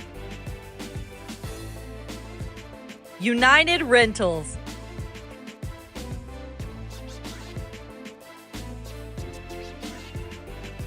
Lynx Roofing. As we're back, Rangers with the ball at the 43-yard line. It's 2nd down and 13 after the loss. What are the offensive coaches thinking now? Got to find something that works. Yeah, we got to control the front 4 guys to be able to get up to linebacker level in order to establish the run. But right now you got to be thinking we need to get some big chunk plays. And there it is. There it is. Great throw by Spradling up to the 29-yard line. And that was that play that they ran earlier. Was that Day? Yes. That was, and then we couldn't connect on it. Right. Came back to it, and is there this time put right on the money. Still just a hair behind him. Day's able to adjust and make the catch, but if that ball's out in front, he might be able to catch it in stride and go score. But we got the completion, unlike the last time. Same play, came back to it. But I'll tell you what, even though we didn't get much after the catch, that's still a big first down. After losing 4 or 5 yards on first down and facing a 2nd and long, you dang sure didn't want to face a 3rd and long in a passing situation against their D linemen. So getting a first down's good. That was their safety that was down with cramps, so he'll come out. And you at least need a field goal here to make it a 1-possession game. A field goal would make it an 8-point game. You still have to get a touchdown and 2-point conversion, but obviously you want to score a touchdown. But, we need to get a couple more yards to get into comfortable enough field goal range. And if you're the offense and quarterback and run, but protect that football and reserve the right to kick a field goal because, again, we're down 2 possessions. We got to at least get some points out of this drive. So the clock is running, game clock at 35. So that's no danger, but the clock goes under 11:40 to go in the game. Spradling out. Everybody's tight. Both receivers on either side are tight. The H-back on the right side, tight end on the left side. Now H-back moves to the left. Fake handoff. It's a reverse. Going deep. Now turning up. Tackle made just across the 30. That was Miller. PK Miller up to the 26. A gain of 3. It's 2nd down and 7. I thought it was going to be more than that. We had a blocker out in front, and our lead blocker missed. It was a good job by the defender in space, making the blocker miss and then making the tackle. I thought we were going to have at least a first down, maybe more there. But, again, good job in the team speed of Brennan's defense. Usually those reverses are big chunk plays for us. Only got 3 or 4 there. So quick out of the huddle. Spradling. Delay handoff. No, he keeps it. He wants to throw, and he does late. Completed pass. First down right at the marker. Is that a tight end? Is that Baker? No, that's Day on the drag. I think Baker was out in the flats. Okay. He was covered, so Spradling did a good job of coming off his first read. Found the backside drag, and Day hit him. Great catch in traffic, strong hands, And again, finding his favorite target, Dave, for another big first down. So from the 28, or from the 18, pardon me, it is 1st and 10. Spradling, Sowersby behind him, 2 receivers to the near side. Checks the sideline, he'll go with it. Sowersby has one guy to beat on the corner, cuts in between 2 defenders, but won't get much. Barely gets back to the line of scrimmage as their defense is just playing lights out. That was one of the safeties. Garner was up there that time. Yeah, it was Garner, but it was all caused by their defensive end, Solza McCullough. He didn't get reached, much like we talked about our defensive end not getting reached on the stretch. Caleb Barrow on our defense, he didn't get reached either and forced Sowersby to keep trying to press it to the sideline, which gave time for that safety to come downhill and make a play. So 2nd and 10. Spradling, 2 receivers far side. Straight ahead, throw over the middle. A lot of contact. The catch is not made in the field of play, called incomplete. A lot of jersey grabbing there. A lot of contact between, who is that, Sampson? No, that's, Sampson and the defender safety, Garner, but no call. That was Day, wasn't it? Was it? I think so. His jersey's rolled up, hard to see. Yeah. But, try and take a shot against the safety, kind of an inside slot fade off of a play fake, and good job throwing it up and giving your guy a chance. A little hand grabbing going on, but nonetheless incomplete. 3rd and long. Again, I would expect trying to get a chunk of it to, make it a closer field goal. The Rangers are going to call it. See if they can go for it. They're going to talk about it. We'll take it with them. Down by 11, Rangers threatening with 9:18 to go in the game on the Rangers Network. So, where are we eating? With GVTC's blazing fast fiber speeds, 3.5 stars, not a chance we try anything under 4. you might feel like other things in life are taking a little longer than before. Ooh, what sounds better, La Fiesta or Dumpling Palace? Ooh, Dumpling Palace. Ew, gross. We may not be able to speed up your dinner decisions, but we can provide fast and consistent premium Wi-Fi to search all the available options. Enjoy the GVTC difference, and please be patient with things that may have seemed to... Wait, what are we gonna watch? Slow down a bit.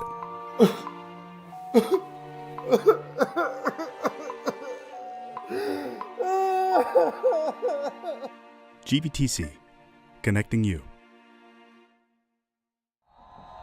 And we're back. It is 3rd and long. Spradling, 2 receivers far side, 1 to the near.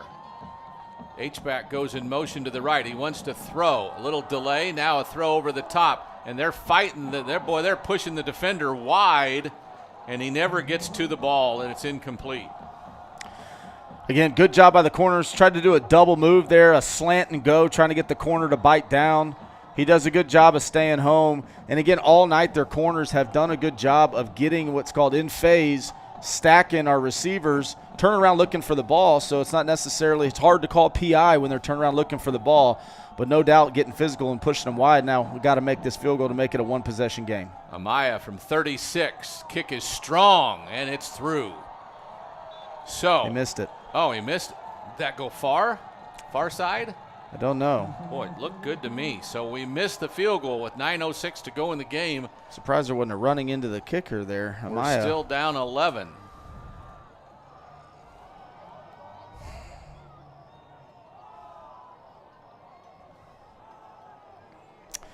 All right, so after a decent drive by the offense, no points to show for it. Obviously still a 2-possession game.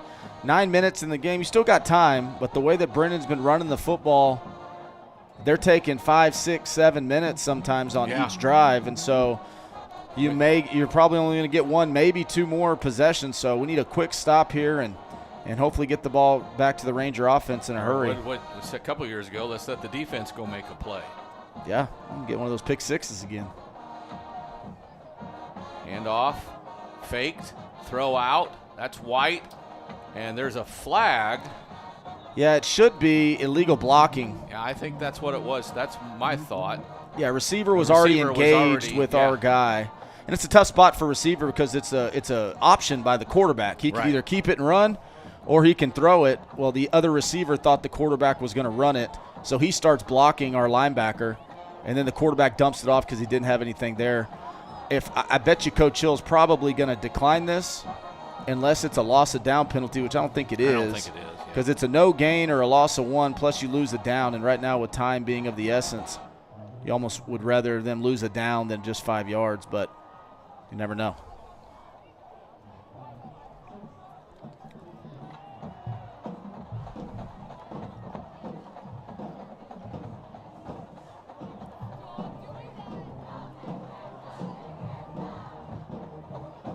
They are going to push him back.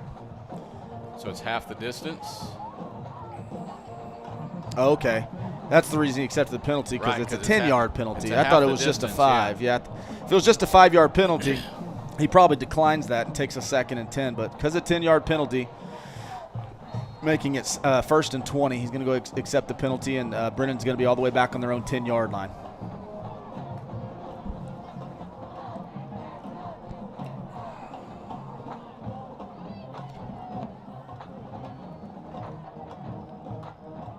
Motion out of the backfield. They're going to come back to the near sideline. Oh, I thought he picked it. It was almost picked off. It was not caught by Thompson, and it looked like one of the Rangers might have had a chance to get to it, but it hit the ground, and it's incomplete. Is that Spradling? Look at the replay there. I thought, looks like the ball, it was dropped right there, but I thought that maybe our guy had it. Who was that number? Can't see that number right there, but, man, that would have been good, but now it's 2nd and 20, and the best part about that play was it incomplete and the clock stops. Right. So 2nd and 20 and the clock not moving. I'll take it. Ranger defense called to make plays again. Down 11 with just under 9 to go. Coming this way. A spin. These guys are hard to bring down. He gets back to the original line of scrimmage. It'll be 3rd and 10. That's another situation where we had guys arrive with maybe only a 1 or 2 yard gain, but they're strong runners. That time it was quarterback, and he broke a couple tackles and picked up a chunk and making it 3rd and 10. You'd like it to be 3rd and 15, 3rd and 20, but they're going to go quick. He wants to throw. He's got a back coming out. If we can make a tackle, and we do, but that's close. That's really close. Should be short. Be 4th and 1, 4th and 1.5. Looks like 4th and 1. Ball at the 29. See a flag on the ground, but he's putting it back in his pocket. I think he just fell out. Their quarterback saying, let's go for it. Let's go for it. See if Coach Baser wants to try to put the proverbial nail in the coffin right now. Is he going to play it safe and punt with the win? Down on the field, so we stop the clock. That's Thompson. Second time he's been down. So it's a full 1.5 yards. So we'll see what Coach Baser wants to do. He said he could say we've been running the ball good all night. We can get a 1.5 yards and essentially waste 3 or 4 more minutes off this clock by running the ball. But if you don't get it, you give the Ranger offense the ball inside the 30-yard line. So be an interesting call to see what he does. Looks like as of now, his offense staying on the field. So 4th and long 1 from the 29. The Ranger defense, this is it right here. Official timeout or something.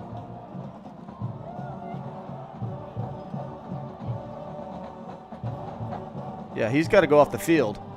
Yeah. Yeah, Thompson he was to down. go off yeah, the field because he was down on the ground. Micah Thompson was down, so that's what they're saying. Is that brings in White. Can't stay out here for 4th down. Yeah. So brings in the backup running back, who is no real backup. He's had a big night as well. Malik White, number 3, big body as well. So Rangers in that 6-1 looking defense that they did the last time to make a stop. See if they can do it again.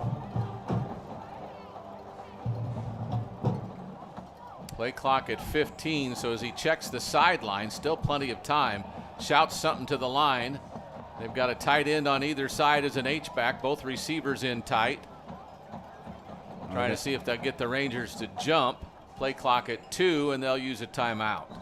So they're going to punt, but they use another 34 seconds, 8:19 to go in the game, and they've called their first timeout of the second half. Yeah, good discipline by the Ranger defense. You know, trying to get a free first down there. Came up to the line, gave a hard count, motioned in. Okay, now we're really going to run a play. Another hard count. Good job by the Ranger defense holding strong. So it looks like Brennan's going to punt now, and they got the win. So it's important that our returners field the ball, get decent field position. We had 2 touchdowns in the first 7.5 minutes of this game, and we've had 2 touchdowns and a field goal. 3 touchdowns and a field goal since.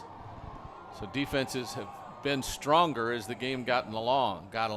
Down by 11, 8:19 to go. The Rangers need a score quick.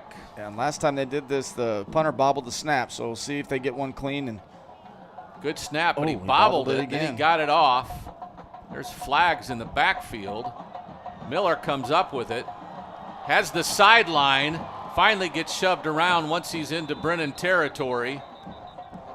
But inside the 45, we'll see what that flag is. Both official. There's 2 flags. So, and there's flags in the backfield. I don't know what's going to happen here. Got to pick up the laundry and see what it is. There's flags in the backfield of the line of scrimmage, and there's 2 flags where the returners are. So yeah, but they both threw it back here by the returners. So what would that be? they're going to give Brennan a first down for what?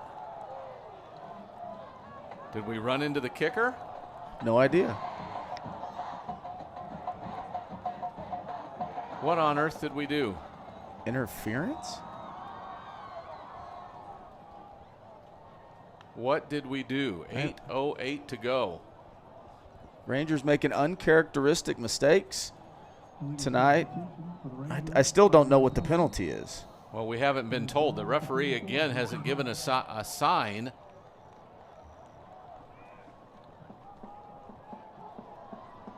So here comes their offense with 8:08 to go. They've got a first down at the 34.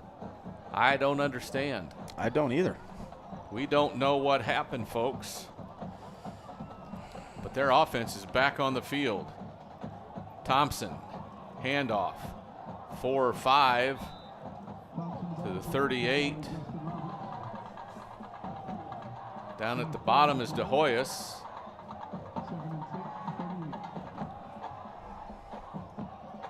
I'm still trying to figure out what that penalty was. Gain of 4 at 2nd and 6. Ranger defense has to be beat. They've played most of the second half. Yeah, We've for had sure. one drive that took up some time. Motion by Hahn, handed. Don't know if that's Thompson or White. Gain of 2, 3, 4 yards. It's Thompson to the 42. It's 3rd down and 2. Roberts. They're saying on that penalty that we ran into the punter, but that shouldn't be a penalty. The punter bobbled it. Once he bobbles it, Right. he becomes a runner. Right.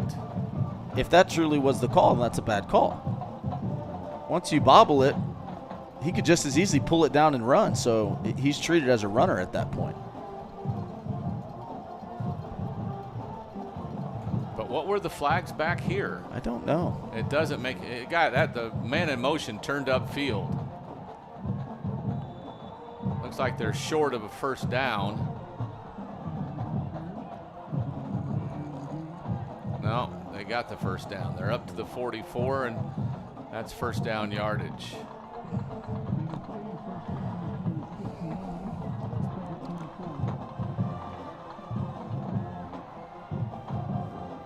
.6:25 to go. The clock will go about to 6 minutes when they run this play. Ball at the 44, 1st and 10.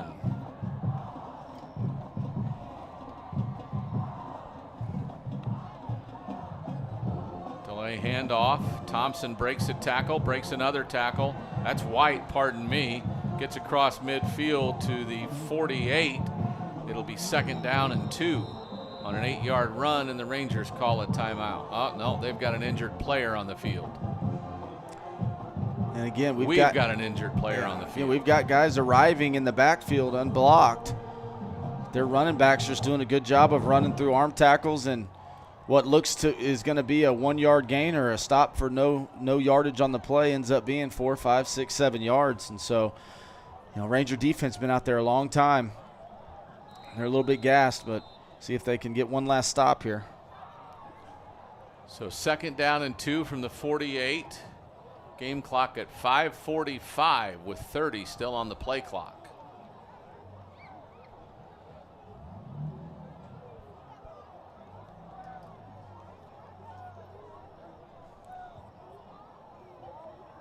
They finally huddle up. Glass breaks the huddle.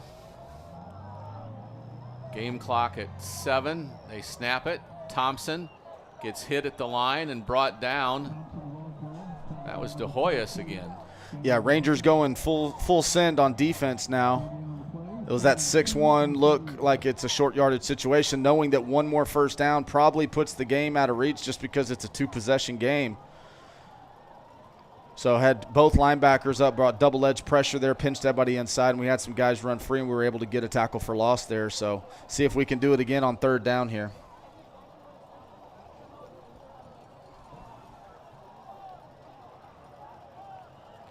So 3rd and 2 from the 48. In motion, White comes from the outside. Just tackled our They just defensive tackled. end. They did just tackle. Philip Smith, number 15, our linebacker, has the edge, and his jersey is still over his pads. But they didn't call it, so it's a first down run at the 45, 4:20 to go in the game. Game clock runs, play clock runs. It's first down, that could be it.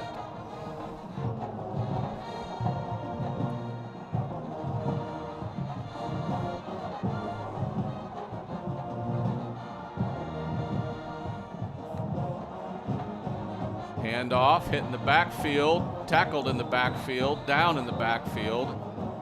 That's Thompson, didn't get anywhere that time, lost a couple of yards. Yeah, great job of timing up the blitz by De Hoyos. Comes off the edge. You can see it right here. Comes off the edge, unblocked right when the running back gets the ball. Great tackle, near hip, brings him down, hangs on. Other Rangers come to rally. Loss of 2 on the play, and I would expect here, with the Rangers having 2 timeouts, I'd expect that if we get another stop here, and Coach Hill might start using those last 2 timeouts on after 2nd and after 3rd down. No doubt. Play clock under 5. Glass gets the snap, fakes a handoff, throws it to the edge. Got some blockers.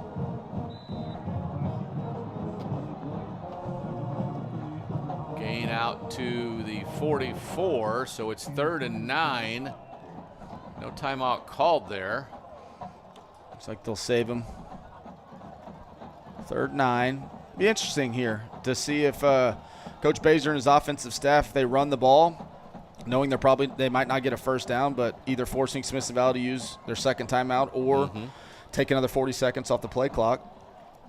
Or do they run the risk of throwing a pass and have an incompletion and saving Smithson Valley a timeout? They flip it. That's White. Turns upfield. Gets a couple of yards. Not much to the 41.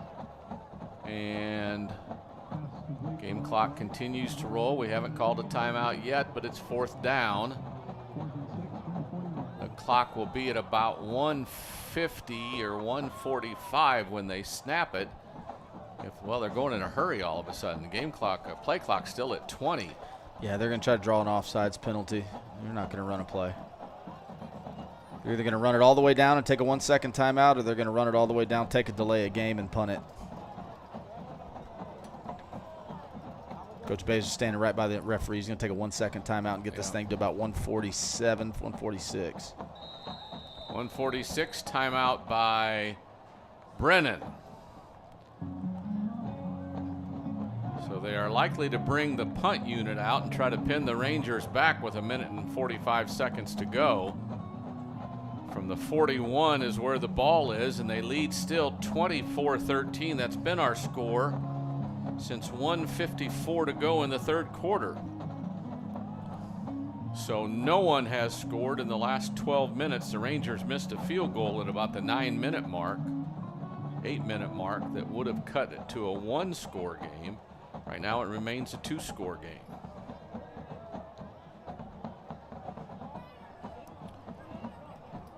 So what do you do now?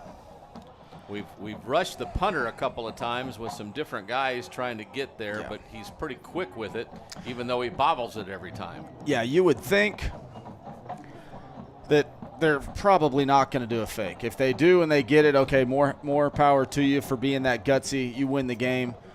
So, you know, 2 options here. You could either play base defense like they're doing to protect against that.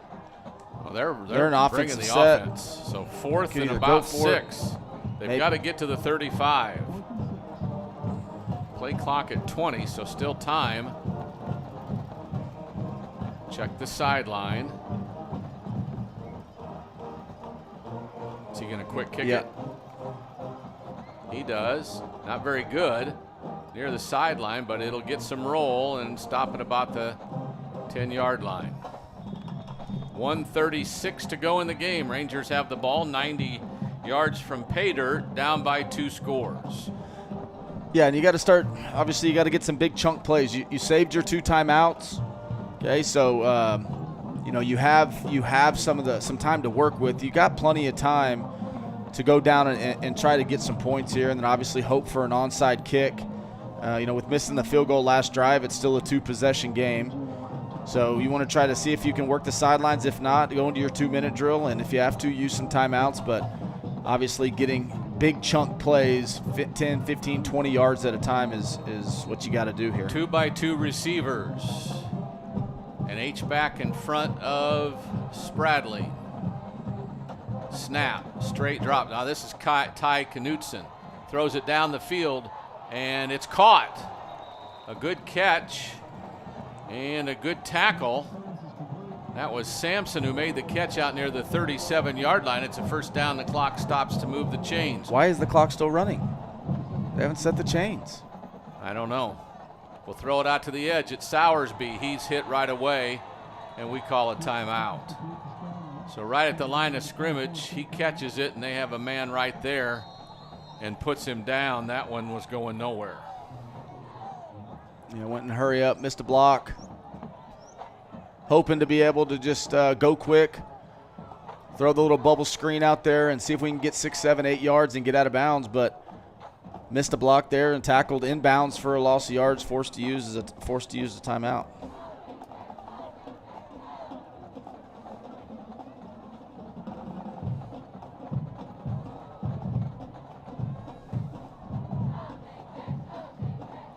So with 1:16 to go, play clock will start at 25 on 2nd down and a long 10. Yeah, and the play before that, we didn't get a chance to talk about it because they were going hurry up. It was a good ball by Knutson, and then a great job by Quentin adjusting to the ball, getting a catch, took a big hit at the end but still hung on to it, and those are the type of plays that you need. You know, 20, 30-yard chunks, and see if we can get a couple more of those. Still got 1 timeout, and in theory, the clock is supposed to stop when the chains are moving. They didn't. Kept going. So Knutson with 3 receivers to the far sideline. He's got a pocket. Now he gets some pressure. Now he rolls to the right and throws it low, and hopefully it's incomplete. Yeah. Actually, good for the Rangers that one's incomplete, like you mentioned. It was only going to be a 3 or 4 yard gain, and the clock was still going to be moving, or we had to use the last timeout. So obviously 4 down situation, so you got 2 more downs to pick up a first. See what the Rangers do here. See if they try to attack one over the middle. They've had some success, or at least some open receivers. Well, he was looking over the middle that time. He just didn't see anything open obviously enough. Brennan, linebackers aren't playing downhill runs, so they're dropping and getting some depth. But we're in a 3-by-1 here. Days his guy near sideline, makes a catch, gets across midfield for he's wrestled down by a couple of defenders, Martin and Garner. Now we'll hurry back to the line. The clock did not stop again. Now at 55 seconds. Knutson rolls to the right. He wants to throw, has a man across the middle. It's incomplete, and that's okay. Stops the clock at 51. It's 2nd down.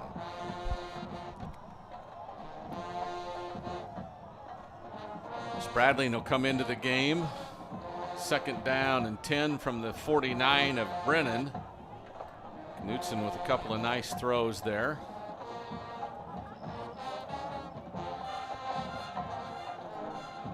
Clock at 15 as we break the huddle. Play clock at 15. Game clock still at 51 on the incomplete pass. Spradling. Quarterback draw, and he doesn't get anything. Goodness. We'll call our last timeout. Kind of thought with everything spread out, maybe you could get something, but yeah, they got off their blocks. The big man, Dylan Avalos, was part of that knockdown. Yeah, seeing if we can get a big first down, 15, 20 yards there, stop the clock. And, again, it's one of those age-old questions when you're down by 2 possessions. You know, if you get a big chunk here and you get to the 20, 25-yard line, you know, do you try to kick the field goal and get the 3 points right now? And then, because either way you're going to have to get an onside kick. So I think that was the thought process, is let's spread them out and see if we can get a big chunk run by Spradling and get kind of within field goal range and then make that decision there. But obviously didn't work out. You know, we've been talking about Brennan's D-line the entire night, and it's held true all the way until the end of this ball game. So 46 ticks of the clock left. The ball at the 48. It is 3rd down and 9. Which is kind of irrelevant. We need to get the ball down the field. Spradling is the quarterback. Takes the snap, straight drop. Sideline, Day, first down, out of bounds. He puts a lick on Martin, who came up to make the play. He goes out of bounds at the 35. That's a first down, 41 seconds to go.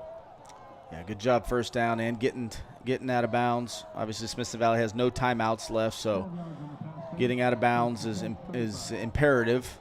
If you do get tackled in bounds, why is the clock running? Whoa, whoa, whoa. Why is the clock running? Why is the clock running? What are we doing? Whoa, why is the clock 20 running? 20 seconds. Whoa. Yes, finally, our line judge comes in. The clock should not be running. He got out of bounds. Come on, guys, we're at home. Our referee had not even done anything on the play. What is going on? Who's in control? 22 ticks on the clock. I don't know, but we're at home. You'd think there'd be some favorable clock operators. Yeah. 40 seconds to go. The play clock starts.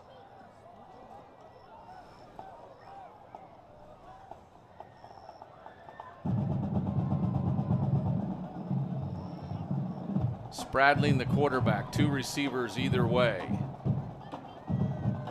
Looks sideline.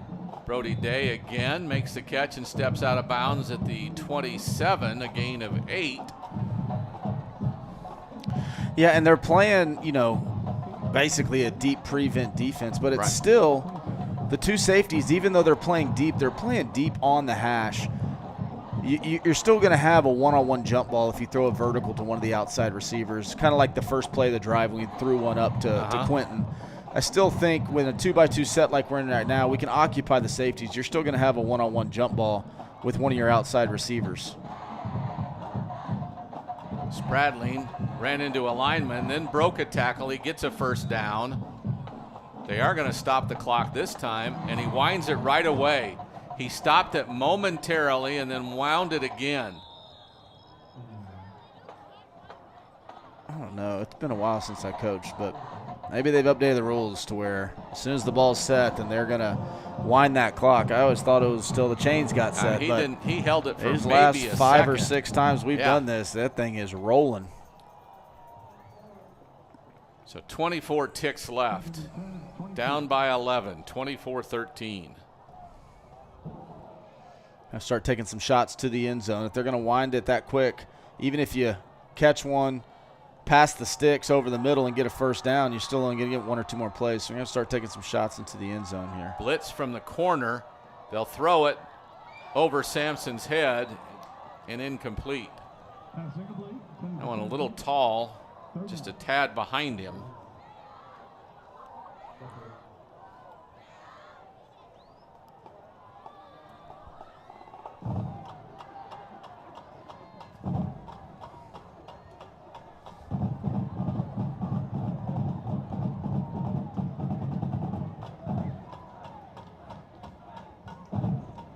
Band doing their best effort to get some emotion going.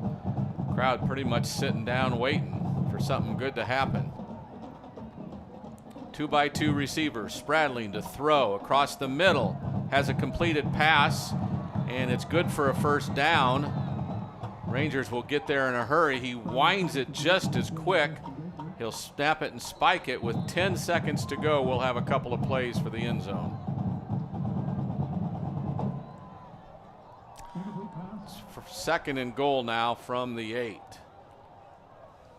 Yeah, we're going to have to score on this play, and a quick strike at that to even have enough time to try an onside kick and have any time left over for a Hail Mary. So this is it. This is it. Sowersby's out in formation. Spradling gets sacked, and that's the ball game. That's their defensive line that got there, the two big guys, Tolafree and Avalos, and that is the game. All zeros on the scoreboard. So Brennan comes into Ranger Stadium and takes out the Rangers, 24-13. Final thoughts, Brian? Well, there's just a lot of uncharacteristic mistakes that you usually don't see from a Smithson Valley team. It's early in the season, and this is why you schedule good quality 6A opponents before district starts to get some good work against good opponents. You know, we had a lot of miscues tonight. Both sides of the ball and special teams-wise had multiple turnovers. One down at the goal line, had a couple missed kicks, some penalties, some untimely penalties. Taking nothing away from Brennan, they played an outstanding game. I thought their defense was phenomenal, particularly their front seven was really good, and their offense was ground and pound and limited the number of possessions. And so I don't think it's, throw up the hit the panic button for the Rangers by any means, but there obviously is a lot of things to work on, which they will do. They'll get back to the grindstone, and got one more non-district game to polish some things up before entering into a very tough district schedule. So it's next week, back at Comalander Stadium against Madison next Friday night at 7 o'clock on the Ranger Network. So for Brian Hill, this is Tony Brubaker saying good night and God bless. The Rangers fall 24-13 on the Ranger Network. Go Rangers. United Rentals understands that your routine is never routine. That's why we stand in the same dirt, ready to help you work with unmatched equipment and expertise that turn worries into wins. So as the weather shifts, plans change, and project complexity increases, we stand united with you. United Rentals. Work united. Tonight's broadcast on Rangers Network is brought to you by the Branch Neighborhood Grill, Keith Wing Custom Builders, The Estates at Zachariah Ranch, a Zachariah development, United Rentals,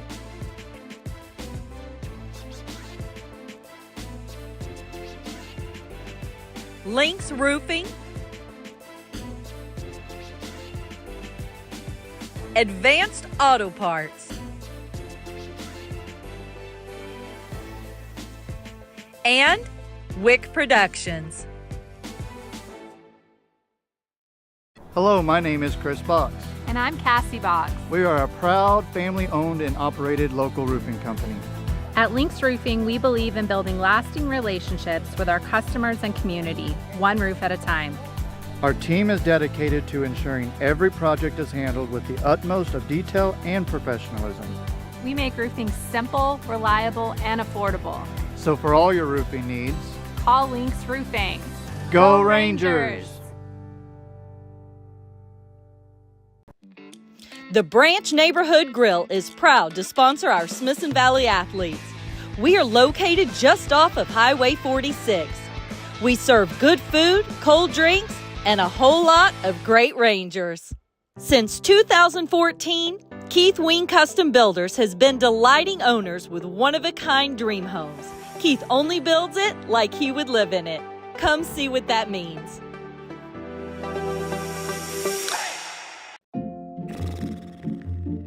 So, where are we eating? With GVTC's blazing fast fiber speeds, 3.5 stars, not a chance we try anything under 4. you might feel like other things in life are taking a little longer than before. Ooh, what sounds better, La Fiesta or Dumpling Palace? Oh, Dumpling Palace. Ew, gross. We may not be able to speed up your dinner decisions, but we can provide fast and consistent premium Wi-Fi to search all the available options. Enjoy the GVTC difference, and please be patient with things that may have seemed to Wait, what are we gonna watch? slow down a bit.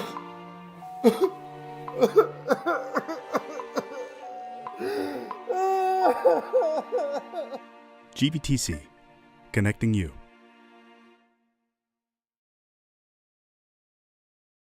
United